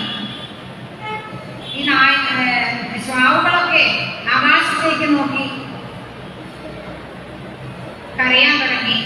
അങ്ങനെ പശുക്കളുടെ അവധിൽ നിന്നും പാലിന് പകരം രക്തം വരാൻ തുടങ്ങി എന്ന് പറഞ്ഞു. ക്ഷേത്രത്തിലെ ബിംബങ്ങളിലൊക്കെ ഇളക്കം സംഭവിക്കുന്നു. ഇങ്ങനെ ഈ വക ദുർനിമിത്തങ്ങളൊക്കെ കണ്ടപ്പോൾ ഇല്ലേ? നമ്മളൊക്കെ എന്തെങ്കിലുമൊക്കെ വരുമ്പോഴാ ഇത്ര മൊത്തത്തില് ഭൂമി അവസാനിക്കും അല്ലെ എന്നൊക്കെ ഇങ്ങനെ ഓരോരോ ധ്വനികൾ കേൾക്കാം. അതുപോലെ എല്ലാവരും വിചാരിച്ച് ലോകം അവസാനിക്കാറായി എന്ന്. പക്ഷേ സനകാദികൾ അവർക്ക് മനസ്സിലായ കാര്യം എന്താണ്? അങ്ങനെയല്ല, ദിതി പ്രസവിച്ചു 2 പുത്രന്മാർ. ഈ 100 കൊല്ലം ആ ഗർഭത്തിലിട്ട് വളർത്തിക്കൊണ്ടുവന്ന ആ പുത്രന്മാരെ പുറത്തുകിട്ട് വന്നപ്പോ ആകാശം ഒറ്റങ്ങട് വളർന്നു ഇല്ലേ? നമ്മളിപ്പോ ഈ തലേണയൊക്കെ വാങ്ങില്ലേ ഇല്ലോ, അതിങ്ങനെ കവറിന്റെ ഉള്ളിൽ ചുരുട്ടി വെച്ചിട്ടാവും. ആ കവറിന്റെ പൊട്ടിക്കൽ ഇങ്ങോട്ട് വന്ന് ചാടി വരും. അതുപോലെ ഈ ഗർഭത്തിൽ വെച്ച് ഈ കുട്ടികൾ പുറത്തേക്ക് വന്നപ്പോൾ അവരൊക്കെ വളർന്ന് പർവ്വതാകാരന്മാരായിരുന്നു ഭഗവത് പറയുന്നത്. എന്തായാലും അച്ഛനായ ശിവ പ്രജാപതി അവിടെ കുട്ടികളുടെ നാമകരണമൊക്കെ ചെയ്തു. അപ്പൊ ആരാ മൂത്തപുത്രൻ എന്നറിയാം? ഹിരണ്യകശിപു അല്ലെ? പക്ഷെ ഹിരണ്യകശിപു മൂത്തപുത്രനാണെങ്കിലും അല്ലെ, അത് പുറത്തേക്ക് വന്നത് ഹിരണ്യകശിപു ആയതുകൊണ്ട് അല്ലെ. ആദ്യം വന്നത് ഹിരണ്യകശിപു, അപ്പൊ അത് മൂത്തപുത്രനായി. അപ്പൊ ഈ ആദ്യം വരണമെങ്കിൽ ആദ്യം വരേണ്ട ആള് രണ്ടാമത് പോയാലേ വരുള്ളൂ ഇല്ലേ? അതാണ് അവിടെ. എന്തായാലും ഹിരണ്യകശിപു മൂത്തപുത്രനും രണ്ടാമത്തെ പുത്രൻ ഹിരണ്യാക്ഷനും രണ്ടുപേർക്കും അദ്ദേഹം തന്റെ ആ അസാധാരണമായ ശക്തിയൊക്കെ ഈ 3 ലോകങ്ങളെയും കാണിച്ചു കൊടുക്കാനായിട്ട് രണ്ടുപേരും അവിടെ നിന്നും പോയി. ഹിരണ്യാക്ഷൻ ഹൃദയം എടുത്തുകൊണ്ട് നേരെ ചെന്നു സ്വർഗത്തിലേക്ക്. സ്വർഗവാസികളൊക്കെ ഇയാളെ കണ്ട് പേടിച്ച് ഓടിയിരുന്നു. അവിടെ ആരെ കാണാണ്ടായപ്പോ ഹിരണ്യാക്ഷൻ വിചാരിച്ചു താൻ സ്വർഗം കീഴടക്കി എന്ന് അഹങ്കരിക്കുകയാണ്. അട്ടഹസിക്കാൻ തുടങ്ങിയാണ്. സ്വർഗത്തിൽ നിന്ന് മടങ്ങി വരുന്ന സമയത്ത് കുളിക്കാൻ വേണ്ടിയിട്ട് സമുദ്രത്തിലേക്കൊന്ന് ഇറങ്ങി. അപ്പോ അനേക കാലം സമുദ്രത്തിൽ സഞ്ചരിച്ച ഹിരണ്യാക്ഷൻ ആ സമുദ്ര രാജാവായിരിക്കുന്ന വരുണന്റെ രാജധാനിയിലേക്ക് പോയിട്ട് വരുണനോട് യുദ്ധത്തിന് വരാൻ പറഞ്ഞു. അപ്പൊ വരുണ പറഞ്ഞു, ഞാനിപ്പോ യുദ്ധമൊന്നും ചെയ്യാറില്ല, ഞാൻ പോയിട്ട് ആ മഹാവിഷ്ണു അവിടെ ഇരിക്കുന്നു, അദ്ദേഹത്തിനോട് വരാൻ പറയാൻ പറഞ്ഞു അല്ലെ. എല്ലാവരും പുകഴ്ത്തുന്ന ആളാണ് മഹാവിഷ്ണു. അപ്പോ നിന്നെ ജയിക്കണമെങ്കിൽ ആ ഭഗവാൻ മാത്രമേ സാധിക്കുള്ളൂ. ഭഗവാൻ എപ്പോ വേണമെങ്കിലും യുദ്ധം ചെയ്യാൻ തയ്യാറാണ്. അപ്പൊ അതുകൊണ്ട് ഭഗവാനോട് യുദ്ധം ചെയ്യാൻ അങ്ങ് പൊക്കോളാൻ പറഞ്ഞു. അവിടുന്ന് പറഞ്ഞു വിട്ടു. അങ്ങനെ ഹിരണ്യാക്ഷൻ ആ വരുണന്റെ വാക്കിനെ വരുണൻ പറഞ്ഞു ഒന്ന് ശ്രദ്ധിക്കണം നല്ലതാണ് എന്ന് പറഞ്ഞു. പക്ഷെ അതൊന്നും അദ്ദേഹം ഈ ഹിരണ്യാക്ഷൻ മുഖവിലേക്ക് എടുത്തില്ല. ആ സമയത്താണ് അല്ലെ ആരെങ്കിലും ഒരു ഈശ്വരനെ അന്വേഷിക്കുന്നുണ്ട് എങ്കിൽ അവരുടെ മുമ്പിൽ നാരദ മഹർഷി അവിടെ ഗുരുവായിട്ട് എത്തും എന്നുള്ളതാണ് നാരദ മഹർഷിയുടെ പ്രത്യേകത. ആർക്കാണോ ഈശ്വരനെ അറിയേണ്ടത് എന്നുണ്ടെങ്കിൽ അതുപോലെ ഇപ്പൊ ഹിരണ്യാക്ഷൻ ഏനപ്രകാരമാണ് എങ്ങനെ വേണമെന്നാവാം. ശത്രുവായിട്ട് കണ്ടിട്ട് പോയി ആയിക്കോട്ടെ, എന്നാലും ഭഗവാനെ അന്വേഷിച്ചത്. അപ്പോൾ ഇതാ നാരദ മഹർഷി മുമ്പിൽ എത്തി. നാരദ മഹർഷി പറഞ്ഞു ഭഗവാൻ അവിടെ ആ രസാതലത്തിലാണ് എന്ന് പറഞ്ഞു. എന്നിട്ട് അവിടുന്ന് ചെന്നു. ആ രസാതലത്തിൽ ചെന്ന സമയത്ത് അവിടെ കണ്ട കാഴ്ച ഒരു പന്നിക്കുട്ടി ഭൂമിയെ തന്റെ തലയിൽ ഉയർത്തിപ്പിടിച്ചു വരുന്നതാണ് കണ്ടത്. അപ്പൊ പരിഹസിക്കുകയാണ് ചെയ്തത്. ഓ, ഈ പന്നിയോടാണോ ഞാൻ യുദ്ധം ചെയ്യേണ്ടത്? ഹേ വനഗോചരോ മൃഗ എന്നാണ്, അതായത് കാട്ടുപന്നി എന്ന് ഭഗവാനെ വിളിച്ചത് അല്ലേ. എന്തായാലും ആ വരാഹമൂർത്തിയായിരിക്കുന്ന ഭഗവാനെ ഹിരണ്യാക്ഷൻ പരിഹസിച്ചു. പറഞ്ഞു എന്നിട്ട് തന്റെ പ്രഹരമേറ്റ് മരിക്കാൻ തയ്യാറായിക്കോളൂ. ഹേ വനഗോചരോ മൃഗ. അപ്പൊ ഭഗവാൻ പറഞ്ഞു അത്രേ. ഭഗവാനൊക്കെ എന്താ ഒറ്റ കാര്യം ഉണ്ടായിരുന്നു, ദേഷ്യം വന്നു. അതിനുശേഷം ഭൂമിദേവിയുടെ കയ്യിലേ, അപ്പൊ ആ ഭൂമിദേവിയെ പേടിയില്ലാണ്ട് ഒരു സ്ഥലത്ത് കൊണ്ടുപോയി ആ ജലത്തിന്റെ മുകളിൽ കൊണ്ടുപോയി ഉറപ്പിച്ച് നിർത്തി. അതിനുശേഷം ഭഗവാൻ ഹിരണ്യാക്ഷനോട് യുദ്ധത്തിന് തയ്യാറായി. അപ്പൊ പറഞ്ഞു താനൊരു കാട്ടുമൃഗമാണെന്ന് പറഞ്ഞല്ലോ. അതെ, കാട്ടുമൃഗം തന്നെയാണ്, അത് ശരിയാണ്. പക്ഷേ എന്നാൽ ഈ കാട്ടുമൃഗം ഹിരണ്യാക്ഷനെ പോലുള്ള ആരാണ്? രാമസിംഹം എന്നാ വിളിച്ചത്. രാമസിംഹം എന്ന് പറഞ്ഞാൽ നമ്മുടെ ഇവിടെയൊക്കെ നിറയെ കാണാം ഇല്ലേ? ആരാ രാമസിംഹൻ? സ്വാവ അല്ലേ? അപ്പൊ ആ കാട്ടുമൃഗം ഹിരണ്യാക്ഷനെ പോലുള്ള ചെന്നായ്ക്കളെ വധിക്കാനാണ് വന്നിരിക്കുന്നത് എന്ന് ആ ഭഗവാൻ പറഞ്ഞ സമയത്ത് ഹിരണ്യാക്ഷന് ദേഷ്യം വന്നു. ഹിരണ്യാക്ഷൻ അവിടുന്ന് അവിടെ ദേഷ്യം വന്ന് ശക്തിയായിട്ട് ഭഗവാന്റെ മുഖത്തിനെ ലക്ഷ്യമാക്കി അങ്ങനെ അടി തുടങ്ങി. പക്ഷെ അപ്പോഴേക്കും അവിടെ ഭഗവാൻ ഈ യുദ്ധം കാണാനായിട്ട് ബ്രഹ്മാവും ദേവന്മാരും ഒക്കെ ആകാശത്ത് റെഡിയായിരിക്കുന്നു. കാരണം അഭിജിത്ത് മുഹൂർത്തം കഴിഞ്ഞാൽ അസുരന്മാർക്ക് ശക്തി കൂടി. അപ്പൊ ഭഗവാന് കൊല്ലാൻ സാധിക്കില്ല. അതുകൊണ്ട് ഉടനെ തന്നെ ഭഗവാനെ അവനെ വധിക്കണം എന്ന് ബ്രഹ്മാവ് പറഞ്ഞു. ഭഗവാൻ പക്ഷെ അത് കേട്ടിട്ട് ഒന്ന് ചിരിക്കുക മാത്രമേ ചെയ്തുള്ളൂ എന്നാണ്. എന്താണ് കാരണം? ഇതും ഭഗവാന്റെ ഒരു ലീലയാണ്. അവസാനം ഭഗവാൻ ആ സുദർശനത്തെ ധ്യാനിച്ചു വരുത്തി. ആ സമയത്ത് ഹിരണ്യാക്ഷൻ പല മായാപ്രയോഗങ്ങൾ നടത്തിയെങ്കിലും അതൊക്കെ ഭഗവാൻ എതിർത്ത് സുദർശനം കൊണ്ട് ഇല്ലാതാക്കി എന്ന് പറയണം. തന്റെ കയ്യിൽ നിന്നും ഗത വീണുപോയ സമയത്ത് ഗത എടുത്തോളാനായിട്ട് ഭഗവാൻ പറഞ്ഞു. അപ്പൊ ഹിരണ്യാക്ഷന്റെ ഗത താഴെ പോയി. പക്ഷെ ഹിരണ്യാക്ഷൻ ദുരന്മാരിയായ ഹിരണ്യാക്ഷൻ ആ ഗത എടുക്കണ്ട, അല്ലാതെ ഏറ്റുമുട്ടാമെന്ന് അഹങ്കരിച്ചു. പക്ഷെ അപ്പോഴേക്കും ത്രിശൂലത്തെ വരുത്തി ഭഗവാൻ ആ ത്രിശൂലത്തെയും പല പല കഷ്ണങ്ങളായി മുറിച്ചു കളഞ്ഞു. അപ്പോൾ ഭഗവാൻ അസുരൻ ഈ ഹിരണ്യാക്ഷൻ ഭഗവാനെ അടിച്ചു. അത് തടുത്തുകൊണ്ട് രാമമൂർത്തി അവന്റെ എന്താണ് നമ്മൾ പറയുക, നാടൻ ഭാഷയിൽ പറഞ്ഞ കരേണ കർണപൂരയാണ്. അപ്പൊ എന്താണ്, ചെരിക്കുറ്റിക്ക് അങ്ങോട്ട് കൊടുത്തു വരണം. ആ ചെരിക്കുറ്റി നോക്കി അങ്ങോട്ട് കൊടുത്തു. അതോടുകൂടി അത് ആ ഹിരണ്യാക്ഷൻ മരിച്ചു വീണു എന്ന് പറഞ്ഞു. അപ്പൊ ഭഗവാന്റെ കൈകൾ കൊണ്ട് മരിച്ചു വീണ ഹിരണ്യാക്ഷൻ ഭഗവാനോട് ചേർന്ന് അവിടെ സായുജ്യം പ്രാപിച്ചു എന്ന് പറയാം. എല്ലാവരും ഭഗവാനെ കഴിക്കുന്ന രാമമൂർത്തിയെ സ്തുതിച്ചു അല്ലേ. പിന്നീട് അവിടെ പറഞ്ഞു ഒരു ഫലശ്രുതി കൂടി പറഞ്ഞ് അവിടെ ഹിരണ്യാക്ഷ പദം എന്ന ഭാഗം കൂടി അവിടെ ഓടി വന്ന് നമ്മൾ സമർപ്പിക്കുകയാണ്. ഓട്ടാണ് ഉണ്ടായത്. ഈ ഹിരണ്യാക്ഷ ഈ ഭാഗം കേട്ടാൽ സൂര്യനും വീരനുമൊക്കെ ആയിത്തീരും. നാരായണന്റെ ഗതി അംഗശൃണ്വത, ആ നാരായണന് അചഞ്ചലയായ ഭക്തി ഉണ്ടാവും എന്ന് പറഞ്ഞുകൊണ്ട് ഇവിടെ ഹിരണ്യാക്ഷ വധം എന്ന ഭാഗത്തെ സമർപ്പിക്കുകയാണ്. എന്തായാലും ഈ ഒരു സത്രവേദിയില് 2 അധ്യായം പാരായണം ചെയ്യാനും കുറച്ച് ഭാഗങ്ങളാണ് ഭഗവാനോട് മാത്രം. ഇപ്പൊ എല്ലാവരോടും നന്ദി പറഞ്ഞുകൊണ്ട് അവിടെ എല്ലാം ആ പറഞ്ഞ വാക്കുകൾ നിങ്ങൾക്ക് എന്തെങ്കിലും നല്ലതായിട്ട് തോന്നിയിട്ടുണ്ടെങ്കിൽ അത് എടുക്കാം, അല്ലാതെ തോന്നിയിട്ടുണ്ടെങ്കിൽ അത് വിട്ടുകളയാം. അപ്പോൾ എല്ലാം പറഞ്ഞതൊക്കെ ആ ഗുരുവായൂരപ്പന്റെയും ചോറ്റാനിക്കരമ്മയുടെയും ഗുരുനാഥന്മാരുടെയും